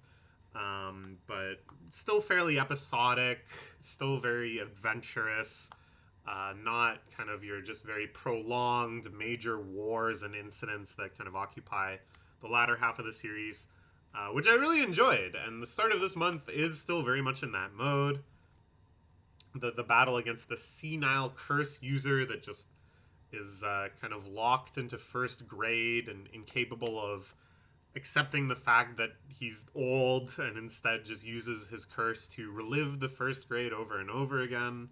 Really like that. Some really nice moments there. Some good little twists. Some good spooky moments. Choreography. The feeling of like puzzle solving, I think, is very strong in the series, where they got to figure out how the enemy curse works and how to handle it. That was really hitting the spot for me. Then we get to the climax of that little arc where Maru, their alien buddy, falls unconscious and goes into this kind of like berserker rage. They really then kind of bring back this idea of like, this is sort of a trial mission for the aliens, and if something really bad happens, it could lead to a full-on alien invasion and alien versus human war. So they have to like prevent Maru from accidentally killing the curse user, because if he just straight up murders a human in this fit of rage, it's going to lead to all sorts of crazy stuff. And then eventually this is stopped by Maru's twin, Cross, who shows up. Cross has a much more skeptical isolationist perspective, where he doesn't think that humans and aliens getting along is going to happen. And then things start getting really, really weird in this conversation between Yuka, Katsu, and Cross. They have this like very long conversation about like philosophy of integration and religion. It turns out that she has this like crazy incurable brain tumor, this like very mysterious disease that isn't quite cancer, but no one on Earth really knows how to treat. I honestly had a kind of a hard time following this chapter. It just kind of bounces around topics so quickly and introduces things like that as a plot element without any sort of like foundation to it. Like, just suddenly we're in an examination room. She's like, oh, come along with me to my doctor's appointment. And then it's like, you have 3 months to live or whatever. Which I think is deliberate. It's supposed to be this sort of like disorienting rush of different ideas and stuff to kind of encapsulate how hard it is for the humans and the aliens to really see eye to eye. And then after that is like a chapter long sort of parable teaching the backstory of Maru and Cross on their home planet, working to help make a canal between two warring nations. It does really feel like kind of like a parable out of the Old Testament or something. Very kind of straightforward messaging and stuff, but like also very surreal, because these dudes like showed up in a spaceship and they have crazy telekinetic powers, but here they're like working manually to just clear rocks away to flood a canal. And like, I'm trying to remember, is it that these guys live for like thousands of years and that technology progressed so much since that story of them in their youth that now there's like spaceships and stuff? Or is this kind of like a more surrealist thing where that wasn't like a true depiction? Or is it that like the spacecraft technology is somehow kind of like ancient and arcane instead of like sci-fi and futuristic? Very, very odd, and also like very unclear like what the point of any of it is. Like, I don't really feel like I understand Maru and Cross's characters better after that. It kind of just sort of is like, yeah, okay, so the one is a little more idealistic and the other one is a little more like severe and distrusting. But like, I just kind of figured there's a reason. I don't know. So very, very odd. I don't know if I was too enthused about it, but it's like weird in a way that's compelling to me. And it feels like it keeps kind of creeping open the space of what this series might depict, the messaging that it might try to have. Really, like, no idea, though, why. It is what it is. We're going to give it an A for the month. I think it's still very, very solid, and I'm still really enjoying it and looking forward to each chapter just to kind of see what will happen next. But I really do feel like, you know, we've got like a 6-month run of this planned. We're finishing off month 2 now. So the story is about a third over as planned. And I'm still very much kind of like, where is this going? At the end of this month, I know less where this is going than I did before, you know, which is not great. And I'm okay with it being like surprisey and twisty and turny and containing a whole bunch of stuff I didn't expect. That's not what I'm asking for. But what I'm asking is for like a reason to be invested, like a reason to think, oh goodness, it's gonna build to something crazy or something lurking, something lingering. I think the biggest promise they've had so far is that the former special grade curse Mahito, a fan favorite character that dies maybe like 2/3 of the way through JJK, is teased to return. They have some sort of vision of him, even though they should have no reason to know who he is. So that is kind of like a promise, you know, of this is something that's going to happen in the future. And they keep teasing that one of the aliens is like super ridiculously strong on the level of like Gojo. So presumably at some point that alien is going to do something. But aside from that, it's like very structureless and meandering. And I'm not really sure why I should be invested, I guess, besides it just being a lot of fun. All right. Let's move on to Kagurabachi, which is in this intense, prolonged giga climax of the raid on the Kabunabi headquarters.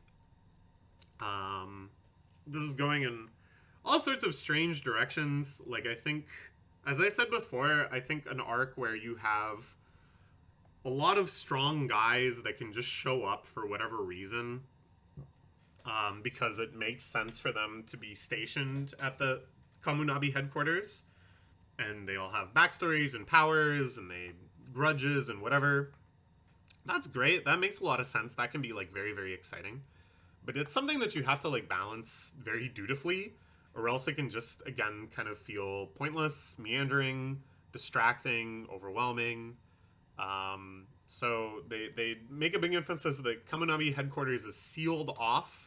So Chihiro and Samura can't get in to kind of help out the good guys.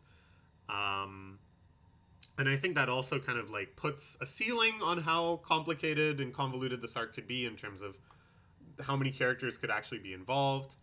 But then there's, yeah, this like long tangent about how one person's sorcery involves like coins and stuff. And then another long tangent about the person who is kind of sacrificed most of their body and organs and any chance of living normally to maintain the barrier around headquarters, which I thought was actually like really gnarly and really cool. Kind of reminds me of like Tengen in JJK and stuff. But again, just kind of felt like a little distracting from the overall flow and the feeling of kind of intensity and escalation of the arc itself. Like, I feel like they should have kind of like front-loaded a little bit more of this, where take an opportunity before all of the action starts to kind of explain some of these things, so that then when the characters, like, the stuff becomes relevant in the heat of battle, and you're like, oh shit, someone's interfering with the barrier around HQ, but that would require somebody with the barrier manipulation strength, blah, blah, blah, blah, blah. I think that kind of has like more of an exciting kind of like punctuation or something, rather than having to always kind of like pair the development with an explanation, if that makes sense. So it's good, but again, like, just the overall flow of the arc feels a little choppy. We get to see the Shinoichi in action more, which is always cool. I think they do a really great job of depicting this kind of like mysterious power that it has, and all of these crazy insectoid attacks that you can use with it. So that was great. And then in the latest chapter, really, really crazy development where way back at the start of the series, and you can watch my videos talking about this, they introduce a whole like squad of characters that almost immediately after get jobbed and get wiped out off screen by a guy that, you know, is the next kind of substantial villain. And at the time, I was like, oh, that's them kind of hedging their bets around the series longevity. That they introduced this as like your team of comrades or whatever. But then they were like, I don't know if we're going to really have time to use all these guys. So let's toss them out again. At the time, it felt a little awkward and like a little like they had lost their footing. But now, you know, almost 100 chapters in, obviously the series is doing really, really well. It's seen as one of the kind of up-and-coming series in Jump. It's seen as maybe a new pillar for this generation of Jump after, you know, some of the other major series, Elusive Samurai, Sakamoto Days, etc. And now I think they're like, yeah, we're expanding the scope in all sorts of directions. Why not bring these guys back? So Hagiwara, who was like one of the few people that actually survived, maybe the only person that actually survives, we're suddenly launched into like a whole kind of explanation of his mental state since then, and the kind of insanity he'd been driven to by losing the whole rest of the squad. He's been hallucinating that his friend Kugura is still alive. It's actually like pretty cool and I think quite touching the way this is written, and it almost operates on like a meta level because it's not just like the tragedy that enfolded him within the plot. There's also sort of a tragic element of the plot kind of forgetting him until now, that his efforts were in vain, not just in the canon story of the plot but also on the meta level. His squad turned out to not be necessary. His squad turned out to be kind of like a writing misstep, and then were brushed aside. I thought that was well emphasized, not in like a nudge meta way, but in a way that I think the feeling of like forgetting about this guy was well synchronized between the telling of the story and the feelings of the reader, if that makes sense. And then all within this one chapter, he springs into action.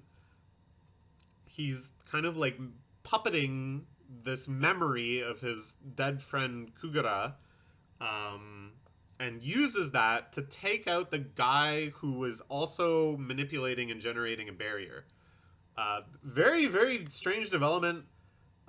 Again, kind of committing the sin I mentioned of like both doing the plot development, the twist, the impactful thing, and kind of like a backstory explanation setup for that all at once, which I don't think is great. But in this case, turned out to be like a pretty cool little vignette that then suddenly swerves into the flow of the main plot. And again, it's like I don't think it's optimal to kind of introduce a problem in one chapter. Oh gosh, there's someone like interfering with the barrier, and then in the very next chapter just like solve it, and then those two chapters could have just been like eliminated and not really anything could have changed. But really, really cool moments there. And as I said, I found the story of Hagiwara to be pretty emotionally impactful.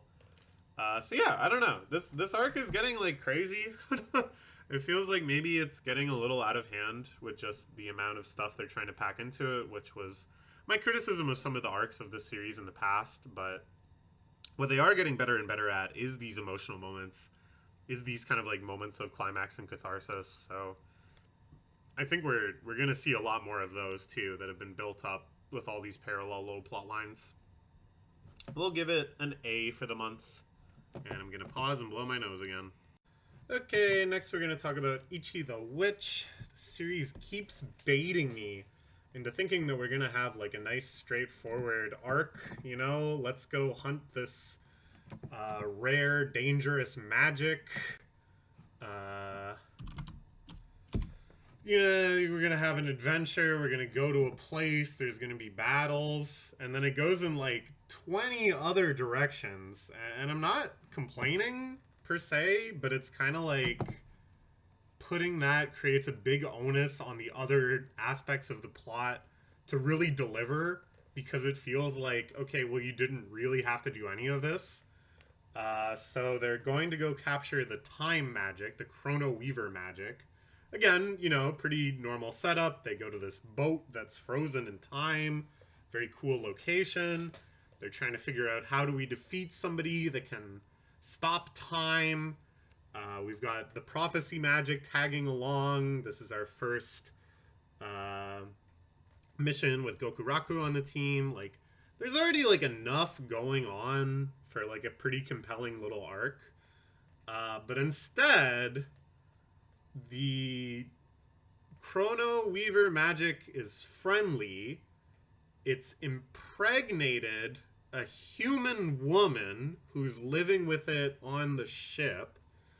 And the source of all of the destruction that's attributed to the Chrono Weaver magic is the Octobomb magic, which is one of the like big 7 evil magics that are working at the behest of the World Hater magic. And that's kind of the actual enemy of the arc.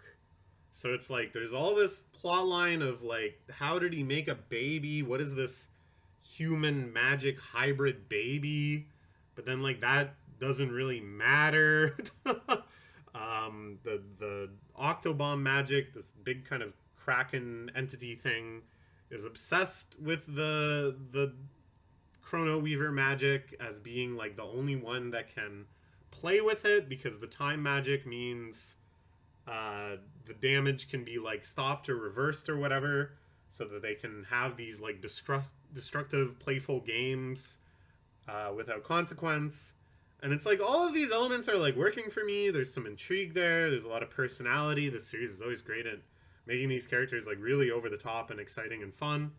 But it's like, what is the point of all these things? Like, where is this going? What is the actual overall vision of this arc? And is this really the best way to have arrived there? I don't know. Also, before we get any further into it, here's the section of the video that's stuff that only I could care about, that only I will ever get peeved off about. The Octobomb magic shows up with an eyeball on its spear, and it says, "This is the eye of a king whale." Okay? Now you're like, oh, a king whale, that must be like a big whale.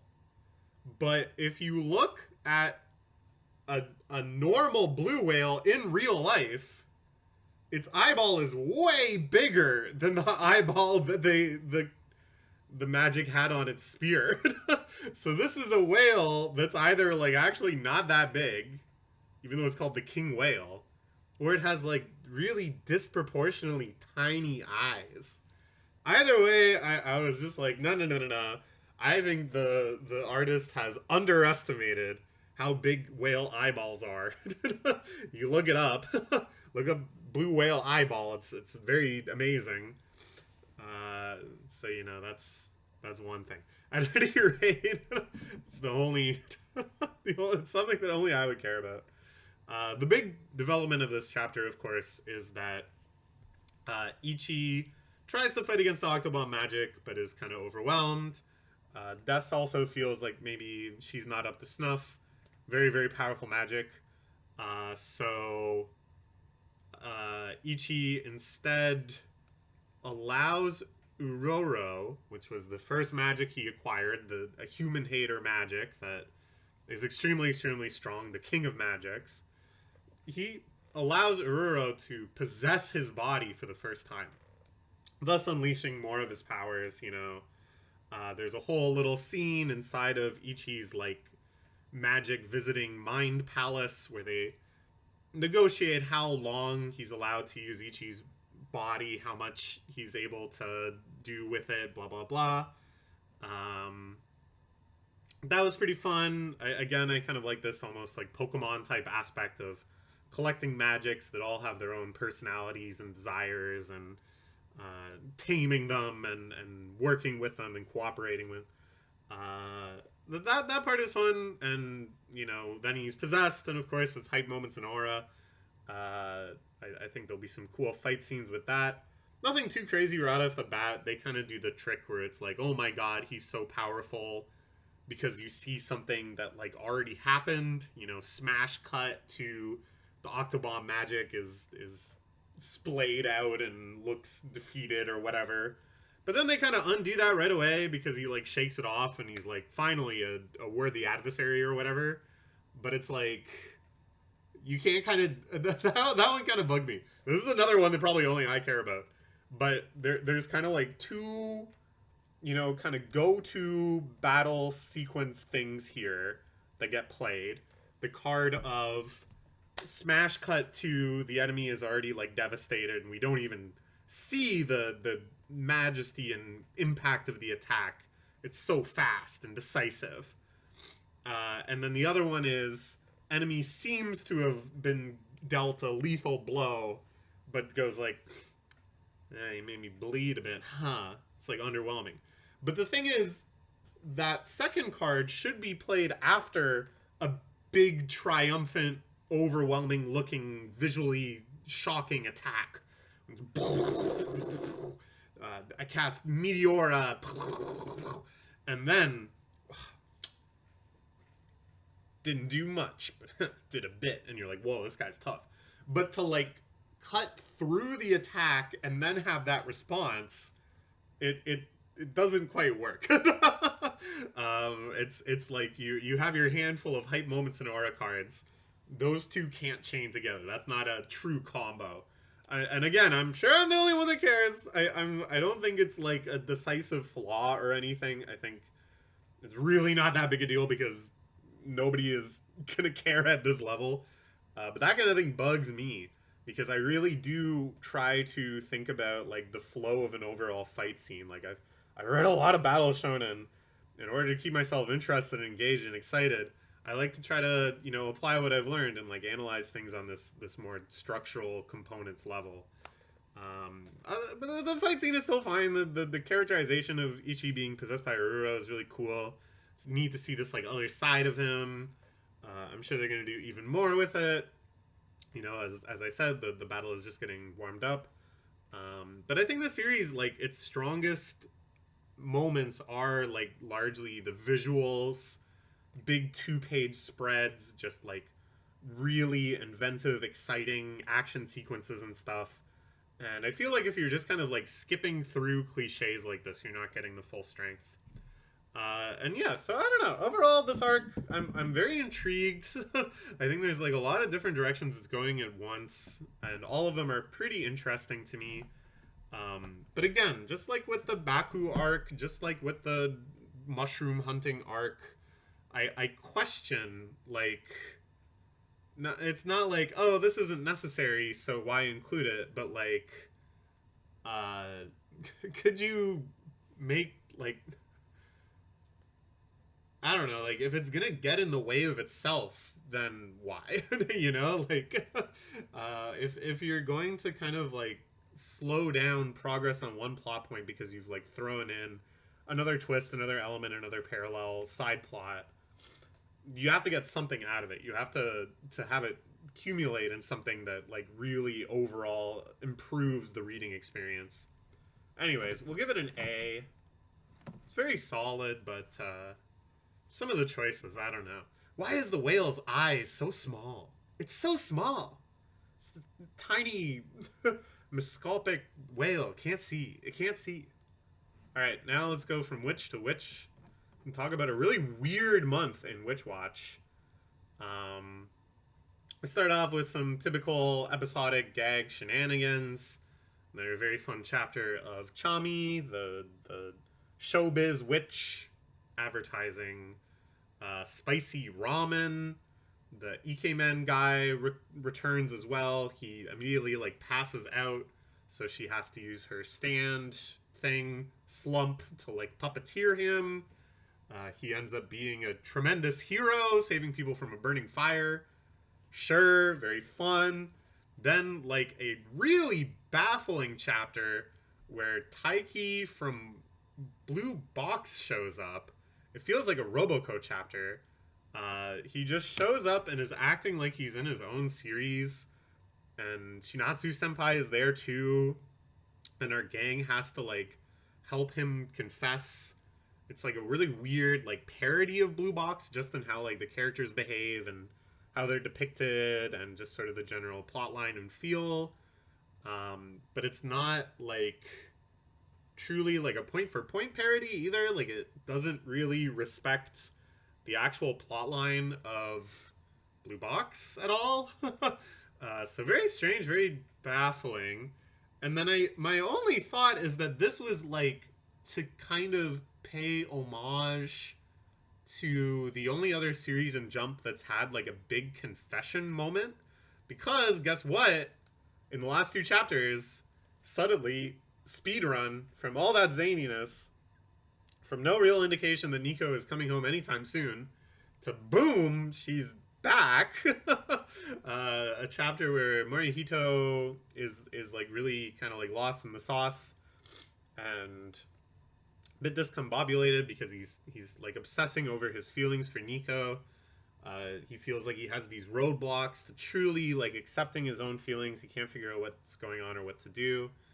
And you feel like this is kind of the setup to yet another obstacle that he has to overcome. You know, Nico took a big step forward by confessing.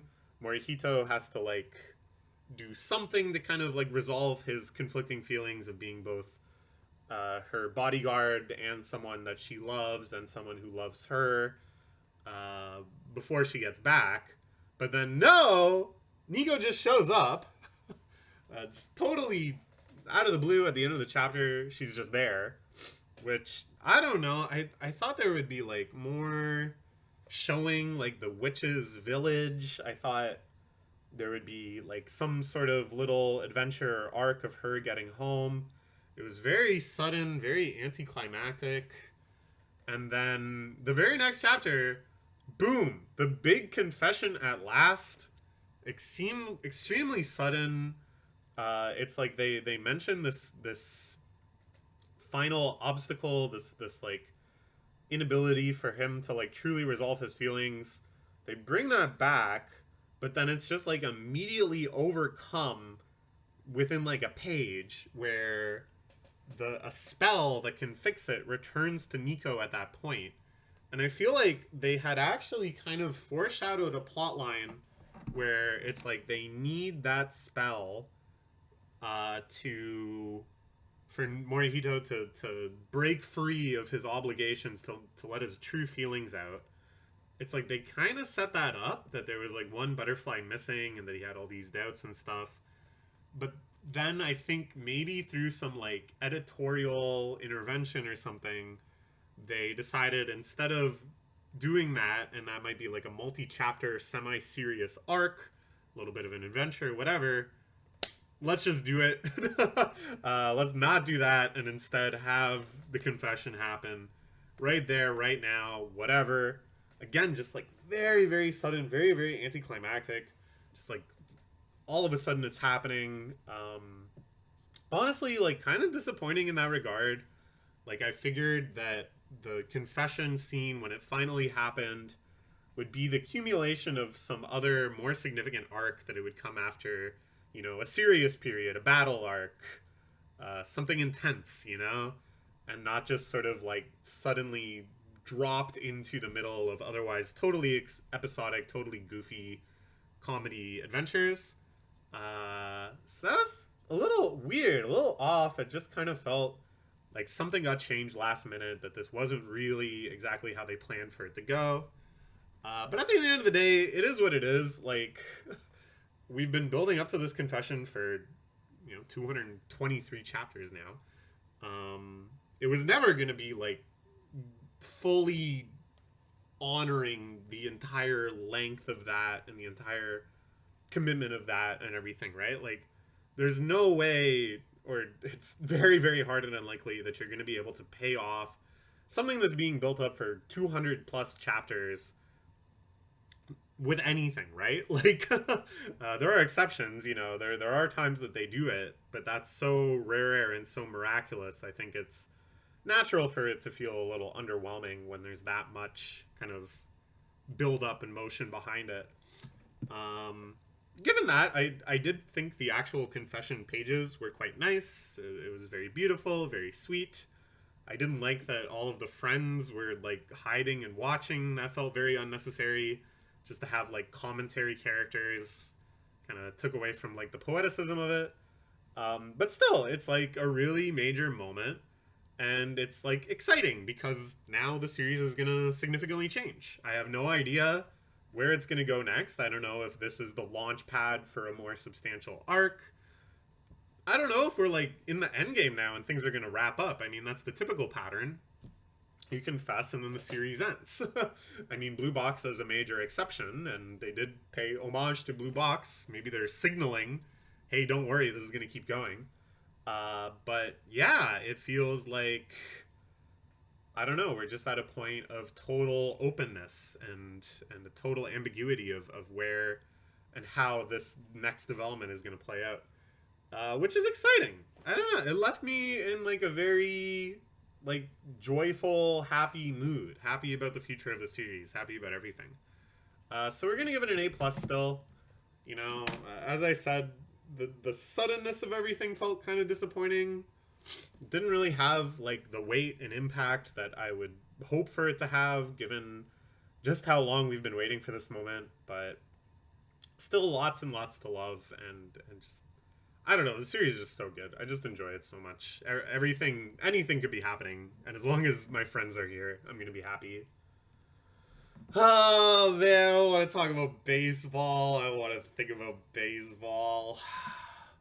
Harukaze Mound, I think, like all baseball manga, is quite beautiful because baseball itself is a very beautiful game on the level of strategy, you know, figuring out batting orders, figuring them out, positioning, the high level team versus team understanding.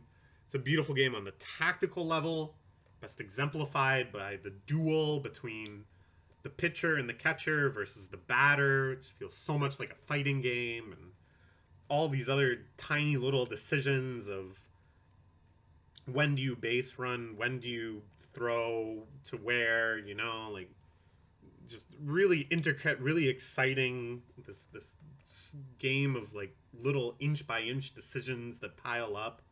But then there's a third layer of what I can only call the whims of a cruel god. That's all about the physicality of baseball, bad ump calls and injuries and brain farts when base running, or the ball getting fucking stuck under the outfield wall padding, and anything else that just takes your best laid plans and throws them into the wind of total chaos and robs you of your first World Series in over 30 years. And that's the part of the game that is bullshit. And manga is so beautiful because they don't have to succumb to that if they don't want to. There's just enough of that as you want, and it never ruins everything and makes you feel like you wasted your time and makes you feel like an idiot and a cretin for caring. Go Jays. Anyways, I am still really enjoying this series. I think this is one of the better sports shonen that Jump has run in quite a long time. I've been rereading my favorite sports shonen that Jump has ever run, Eyeshield 21, which recently got a physical reprint in English, which is great because those were impossible to find for a long, long time. So I've been collecting those and rereading them. It's been a blast. Love that series so much. And I gotta say, next to that, Harukaze Mound it's a little sauceless. It needs a little more juice. It needs something like Himura, or just the extremely creative paneling decisions of Murata, or something to just kind of elevate it to something really transcendental, really memorable. Because right now I think it's going great, and I think given like 100 chapters, it could turn into a classic, could turn into one of the better sports series in Jump ever. But I don't know if it's going to get that chance. It's been kind of faltering in the table of contents. They just axed a bunch of series that were underperforming it, so now it's kind of like the lowest ranker. I think it's gotta kind of solidify soon, or else it's not going to get a chance to really prove itself, which is too bad. Because as I say, I think it's very, very solid. This month, it seems like they are hoping for the best, hoping for a long serialization, just with the kind of the pacing and the way that they're building up different characters and stuff. We see the end of like the Kengo arc. This is another thing that impressed me when rereading Eyeshield. They spend longer than I remembered with just Himura, Kurita, and Eyeshield with Senna, in terms of like team members that you really need to care about. Sorry, sorry to the track guy, but that's the whole joke with him, is that he's unmemorable. They don't even start the like recruitment of other teammates into like the second volume. They've already played like an entire game.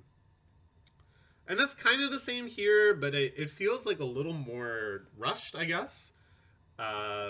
Because the premise with Eyeshield is like they don't have anybody, right? Like they have to recruit all their players from scratch. And here it's like they've already got this whole established team that our catcher has picked out because they're all interesting and strong players. So it's like there's no reason to not get to know them right away and to start introducing their skills and dynamicism and stuff right away.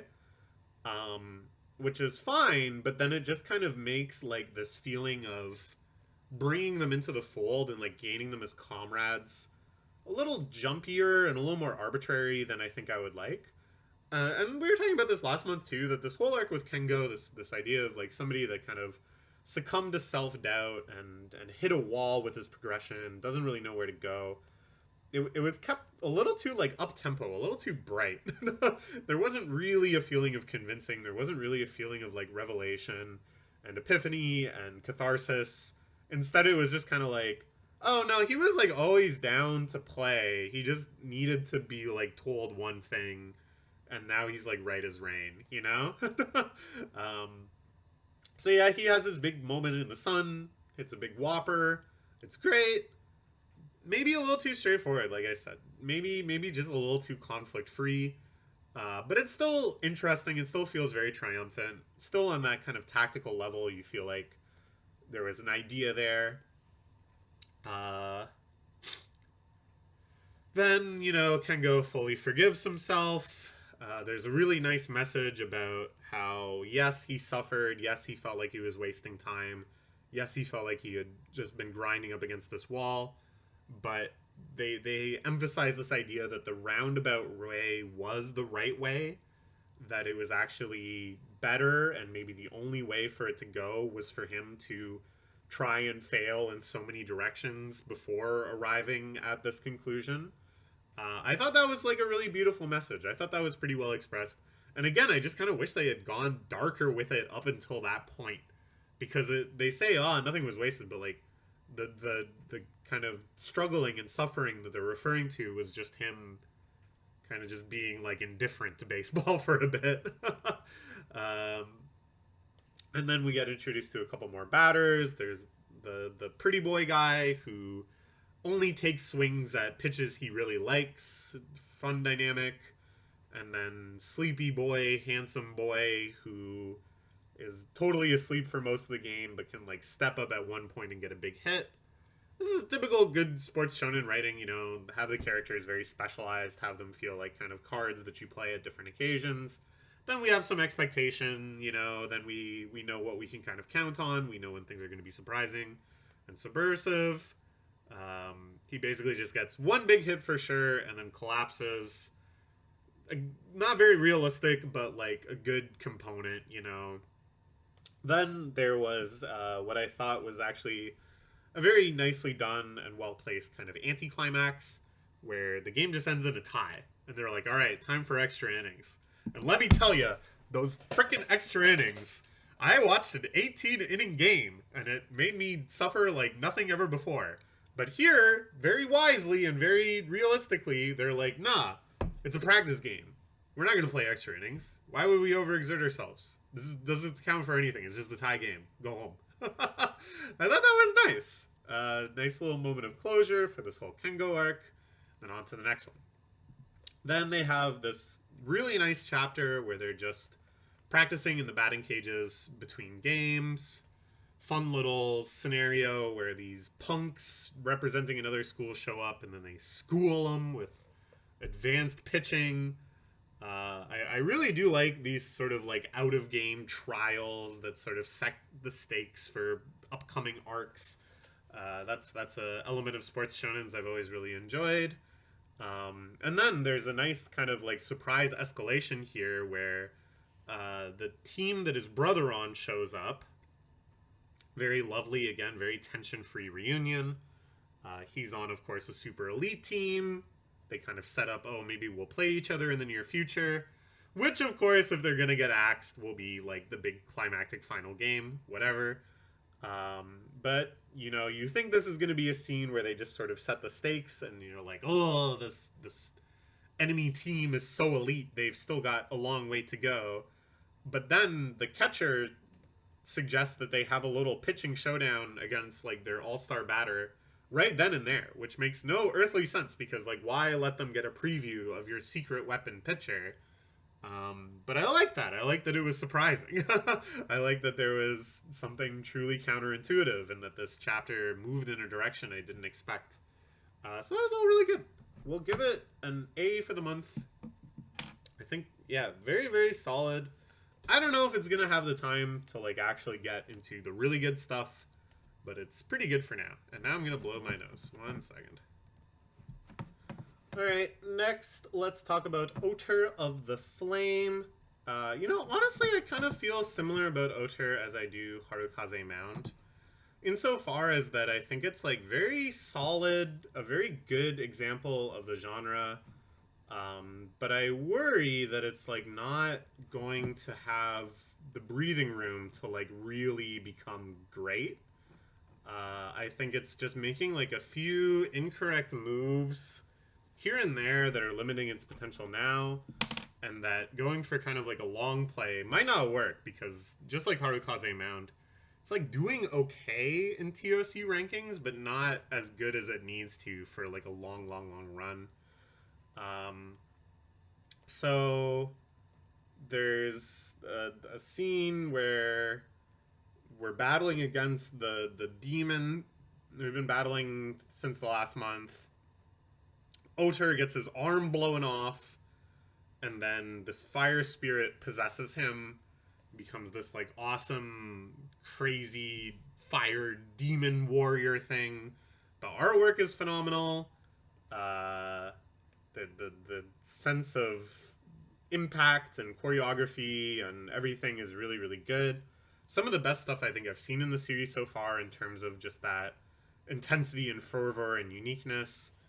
But it's kind of like this happens just as like almost a coda to the fight scene where all this kind of like final challenge of the demon and then the final overcoming it with this like intense, dangerous looking fusion all kind of happens after we've already had like the substantial part of the battle. And it's like, I think we know that it's over already and that this is sort of like an epilogue to the fight.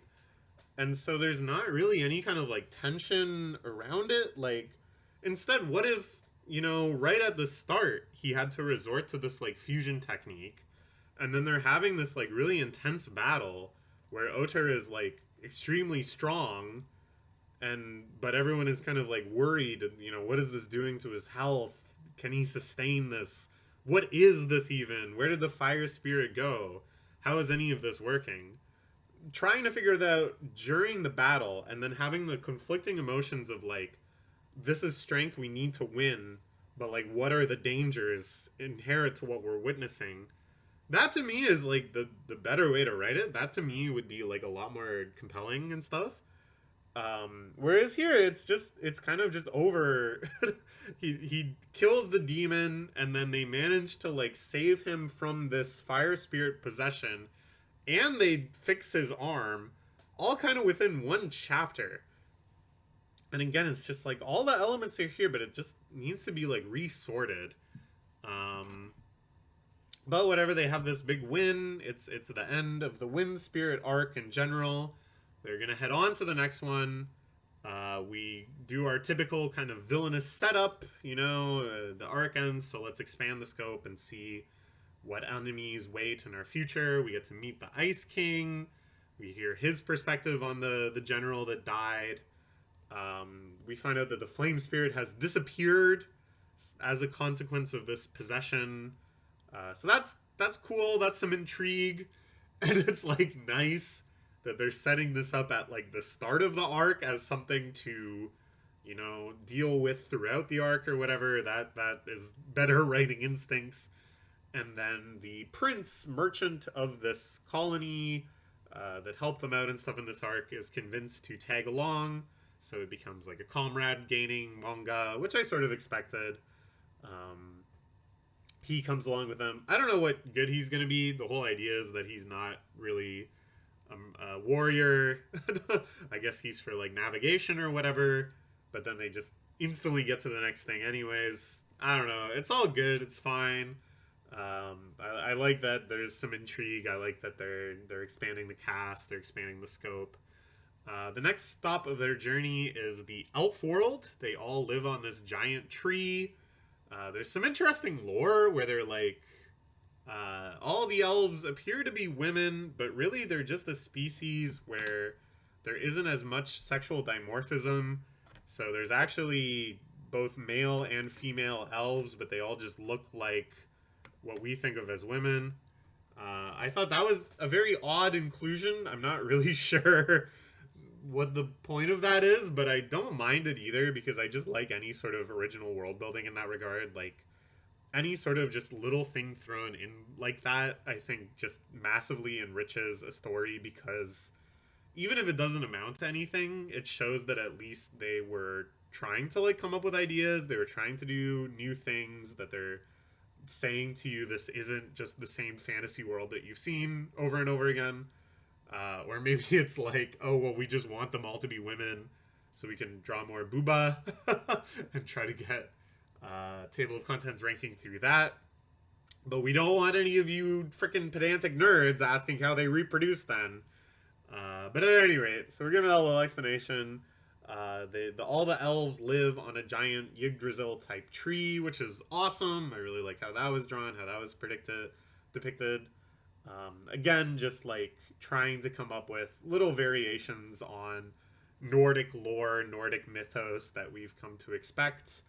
I think that's great. I really just do like how this series is doing world building and stuff. I also like that when they arrive, there's just like a fight going on between the Ice Kingdom and the elves that are there. We find out that there's like tension between the elves and the humans.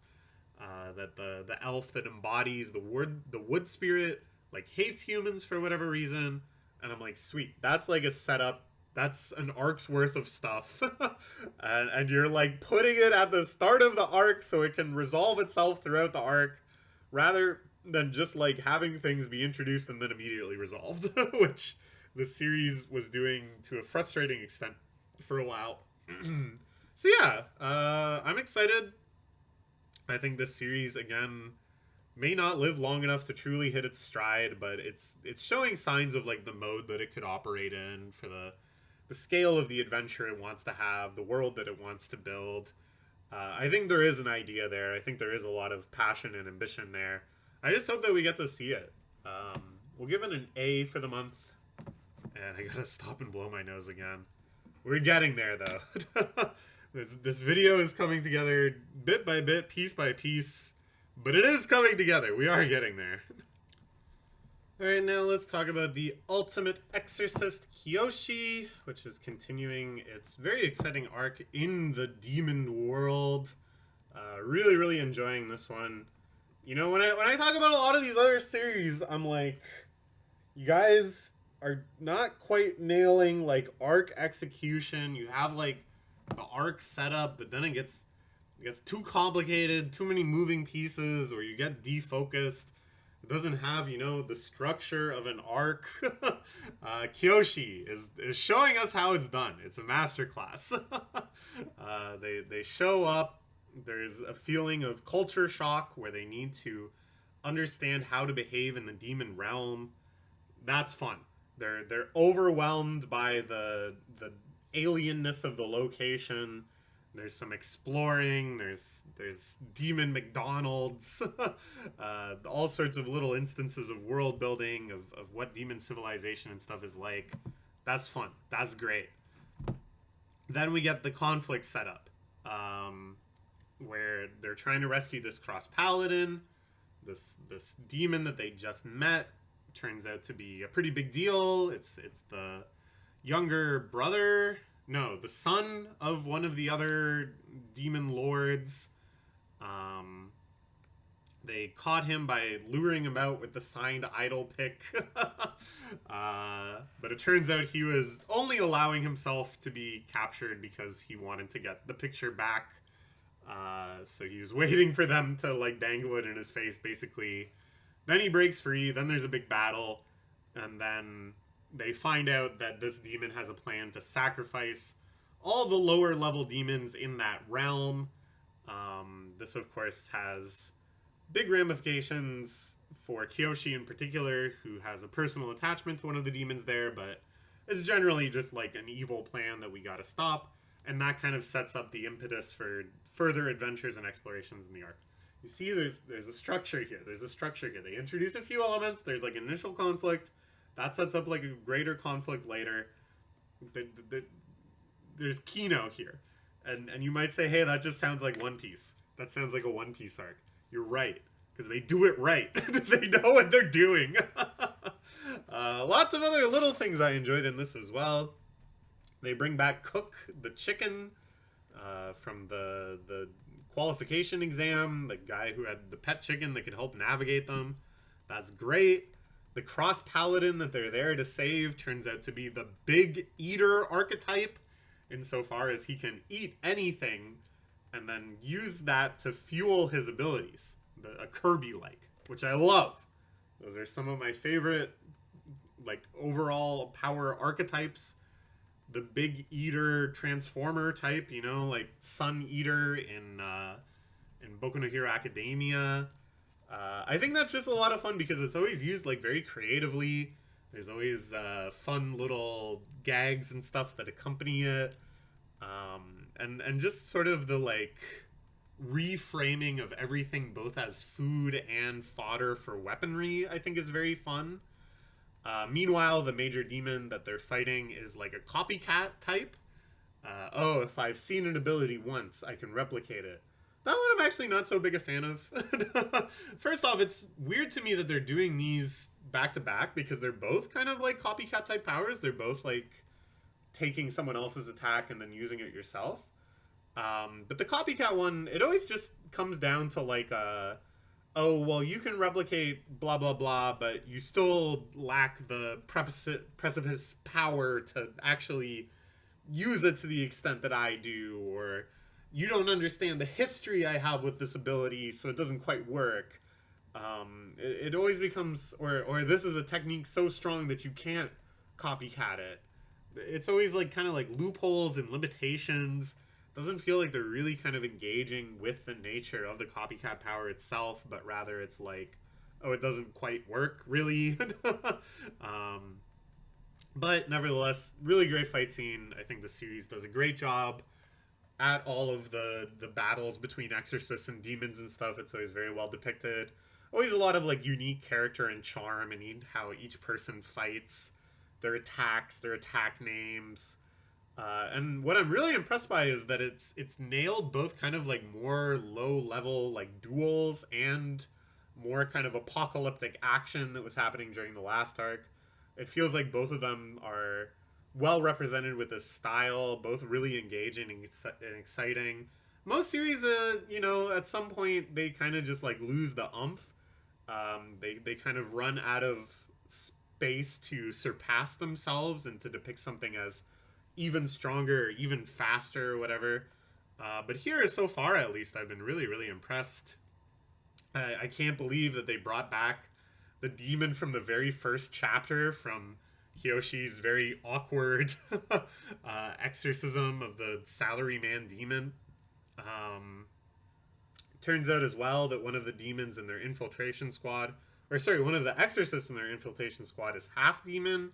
So, there's this whole kind of like understanding of exorcists that protect demons and good demons, and this potential of demons and humans living together that's just kind of like being given space and opportunity to be explored in this arc without, front loading it too much, without making it tedious. That's just going to be like one of the potential themes that can be explored. But the arc isn't really about that per se. It's about beating this evil demon Gaga, right? I think that's really important to be able to pull off.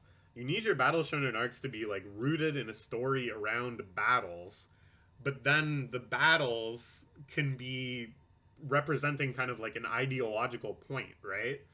That in winning the battle, you're able to like establish the fact that yes, humans and demons can live in peace, or yes, some demons are good, or yes, demons are worthy of protection at times. But the action through which you get there isn't just like debate, but fighting. And this is something that I think this series does really well. I think a lot of other series kind of falter, and then you end up with like talk nujitsu, or you have like just sort of fighting that means nothing, and that the character who wins, it's like unclear how their winning actually reflects their ideology. You know what I'm saying? Whereas here, it's like, yeah, we're going to save the demons by teaming up with this half demon person, thereby showing that there is a greater power than either demons or humans in isolation, which is humans and demons working together. They'd already like touched on this theme with like Joe Jack, the kid that has a demon buddy that fights with him. But I think again, it's like they're finding good opportunities to explore it without it ever having to be like the central focus of the plot. So yeah, really good stuff. We'll give it an A+ for this month as well. Really, really, really enjoying this arc. I think they're just doing everything right. Very excited to see where it goes. I think again, just the pacing and structuring of it has been perfect. Of like setup, the initial problem is like addressed and taken care of, and there's like a little kind of teaser action, and now we can kind of launch into the arc proper, this adventure to stop Gaga. Really, really good stuff. Okay, next let's take a look at one of our newest series, Someone Hertz. This again is what I called a 1v1 rom-com. It actually, the more I think about it, this is sort of similar to the phenomenon of Nue's Exorcist, where both of them are kind of mutated genres of the rom-com, which, although it didn't start in Jump, I think had a lot of very landmark series in Jump, and a lot of the major like tropes and structures and conventions were established by big examples of it within Jump. And then, this extremely broad and huge genre spread to a lot of other different magazines and mediums.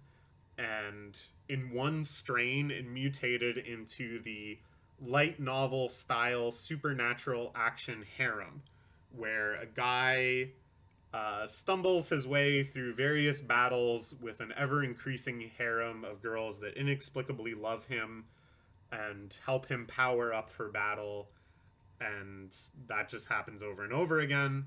That was a genre that, sold a million light novels. It's up there with isekai harem in terms of light novel genres, and then made its way back into Jump as Nue's Exorcist, Whereas here, this is another mutation, another strain that popped up in other shonen magazines or some seinen magazines, where it's a rom-com, but you kind of strip away a lot of the extraneous characters. You only have one real love interest, maybe two, but the second one is never like a serious contender and is just sort of to have this other kind of like a little tragic arc.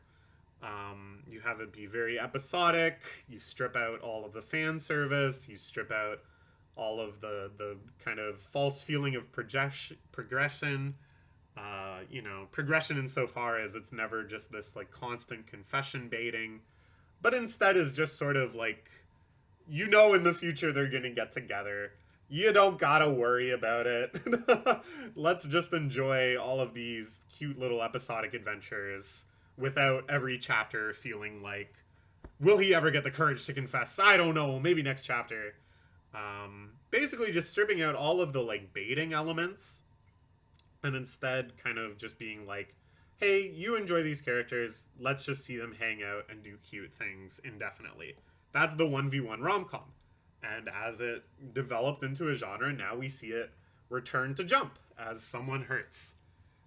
So just like Nue's Exorcist, I question how suitable this is for Jump. Nue's Exorcist, of course, is actually doing disturbingly well and will never die, much to my chagrin. I have to keep reading it. But that's because I don't like that genre. Whereas the 1v1 rom-com I actually really enjoy. I've read quite a few of them. I just don't know, like, I think with Nue's Exorcist, it's like unleashing a predator on a species that has no natural defenses to it. and people that would be better suited to reading a visual novel are... Visual novel. I think I said visual novel every time. I meant light novel. Every time I said visual novel just now, I meant light novel. People that would be much more suited to reading a light novel instead encounter this in Weekly Shonen Jump and are so overwhelmed by the seeming novelty of it that they really latch onto it.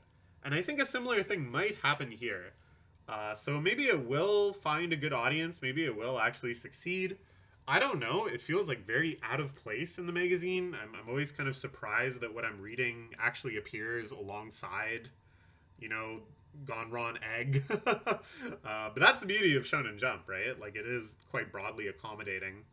And it does seem to be doing pretty well. Like, I see people on Twitter, at least, talking about it and drawing fan art quite a bit. I'm glad this video is almost over. I really have low stamina today. I think I'm still getting over some sort of sickness. But yeah. And I'm enjoying it. The thing, though, is that, like, it's not, like, a fantastic 1v1 rom-com. I think it's, like, a quite good one. But I think there's other examples of the genre that are much, much better. And so to see it succeed in Jump is a little heartening, but also a little frustrating. Because, again, it's like, I think these people would be better served just reading Walking Home Together After School, or The Girl I Like Forgot Her Glasses, like, to just kind of exploring this genre a little more, instead of just being like, wow, I love this series, it's too bad there's nothing like it. Anyways, let's talk about the series itself and its last month of chapters. Lots of really cute stuff. I like the setup of they want to research the topic that they have to submit jokes about, so they just go out and do that thing together. Lots of little like datey type adventures there. So they work at a cafe together. They find out, or she already knows, he finds out that the cafe owner is also a frequent joke submitter to this radio show. There's almost a sense of like power scaling because they introduce her with a number of times she's had a joke read on air, so you're encouraged to kind of think of her comedy power level or whatever. But that's obviously not going to be that much of a focus. This is not like a competition series, really. I thought that was cute, though. Lots of little fun moments. They learn to be a little more loose while working this service job. There's some hints of them being a couple and stuff. Fun one, too, where they go on a little date to buy matching radios, which is fun. At the end of that one, it turns out that he had his joke read, but she didn't. Which, of course, has ramifications to this overarching idea of she would only date someone who's funnier than her. You know, this again, it's like, you know, they're going to end up somewhere together in the future, but we're not being teased that that's going to happen overnight. Instead, we're being told that will happen after this long journey of him getting good at submitting jokes on the radio. It's cute. It's comfy. It's like a little sauceless, as I said. I think the premise is maybe just a little thin. There's only kind of so many times you can do this kind of barely there anticlimax of seeing their jokes be read, and like this kind of suspense of whether or not their jokes will be chosen. And it's like the jokes aren't really that funny, and I don't think the point is for them to be funny. Like, I think there's almost like a poetry in how much focus they give these things and how much it matters to them, and then you hear the actual jokes and they're just like very underwhelming, very silly, not that funny. I don't mind that, but again, it's just kind of like having that as your core premise, I think can only really last so long. Yeah, I don't know. It's going through all the motions. They're becoming more familiar with each other and more accepting of their own feelings and the importance that one another has in each other's lives.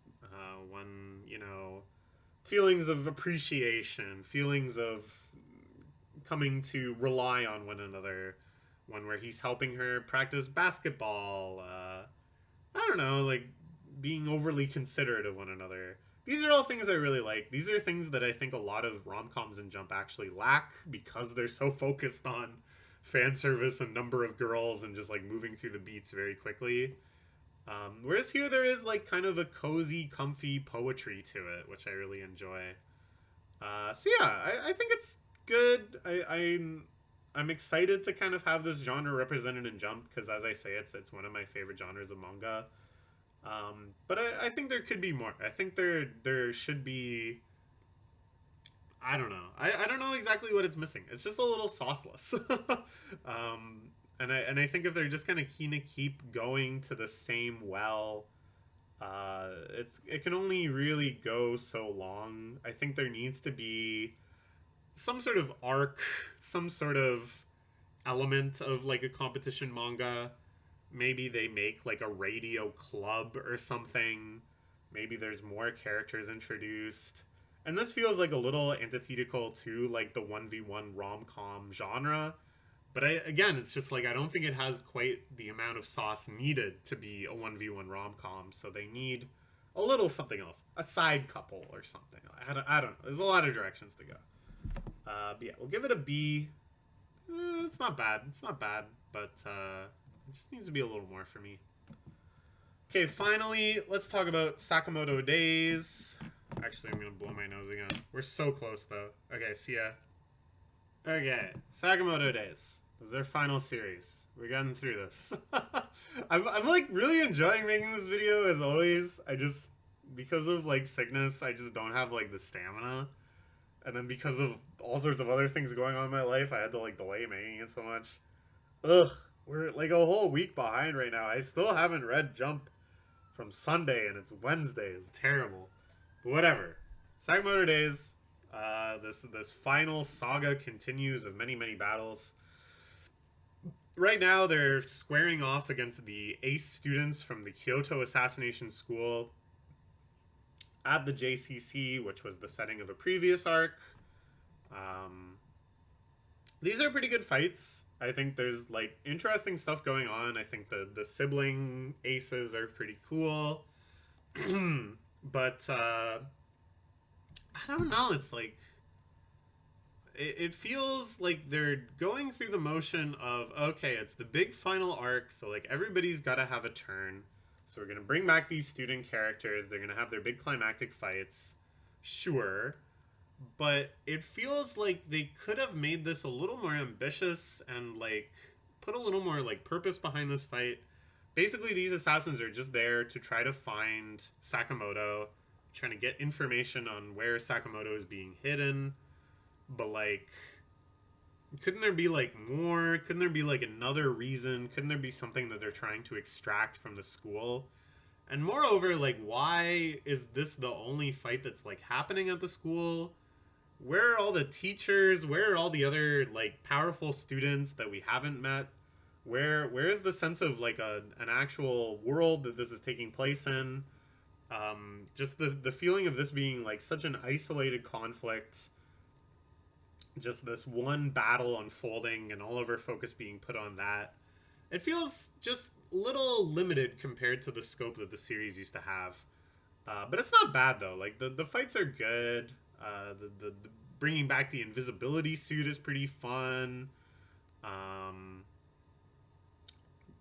I don't know. Like the thing is, if they're gonna write this final arc like this and have everybody have their turn to have a battle, which is what I want them to do, there's like a lot of characters. That's a lot of fights. They're gonna have to kind of like amp it up at some point and either make these battles like a little more juicy in terms of their ramifications and the scope of what's involved, or they're gonna need to consolidate them and have more characters get involved in each one, or they're just gonna make them go faster because we've been spending quite a while just on this one fight, and I feel like the pacing is really gonna suffer if every single fight has this level of exposition, has this level of detail and everything.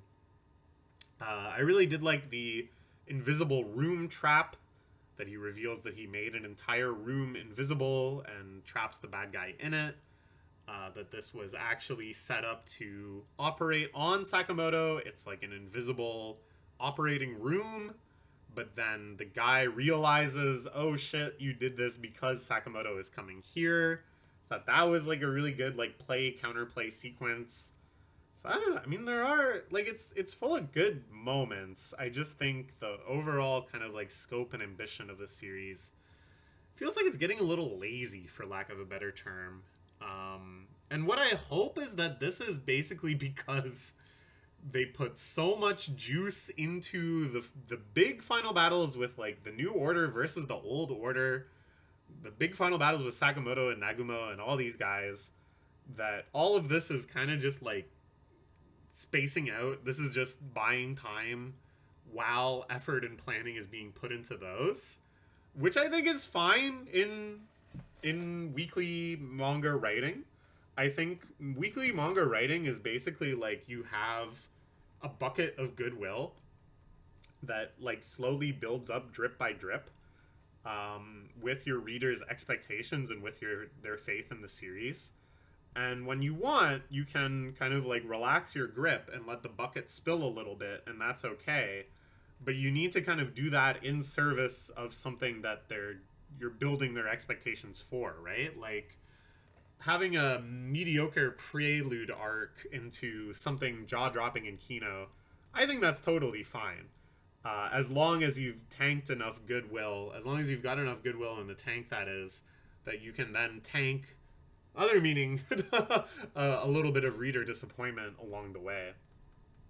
So yeah, I don't know. We'll give it an A for the month, which is still good. Like I am still really enjoying this. It just definitely isn't hitting the highs of the series for me, and I do hope that like this is all in service of some more explosive climax. Yeah, that is this month in Jump. We talked for a long time yet again. This was our tier list last month, and here's our tier list this month. Elusive Samurai jumping way up. Really, really enjoying the ending of that one. But yeah, very, very happy with the magazine these days, and excited for a bunch of new series. The month of November is gonna have like 3 more new series, I think. Always excited about that. Always excited to talk about those. So I'll see you around the end of November, and we'll dive back into this again. Bye bye for now.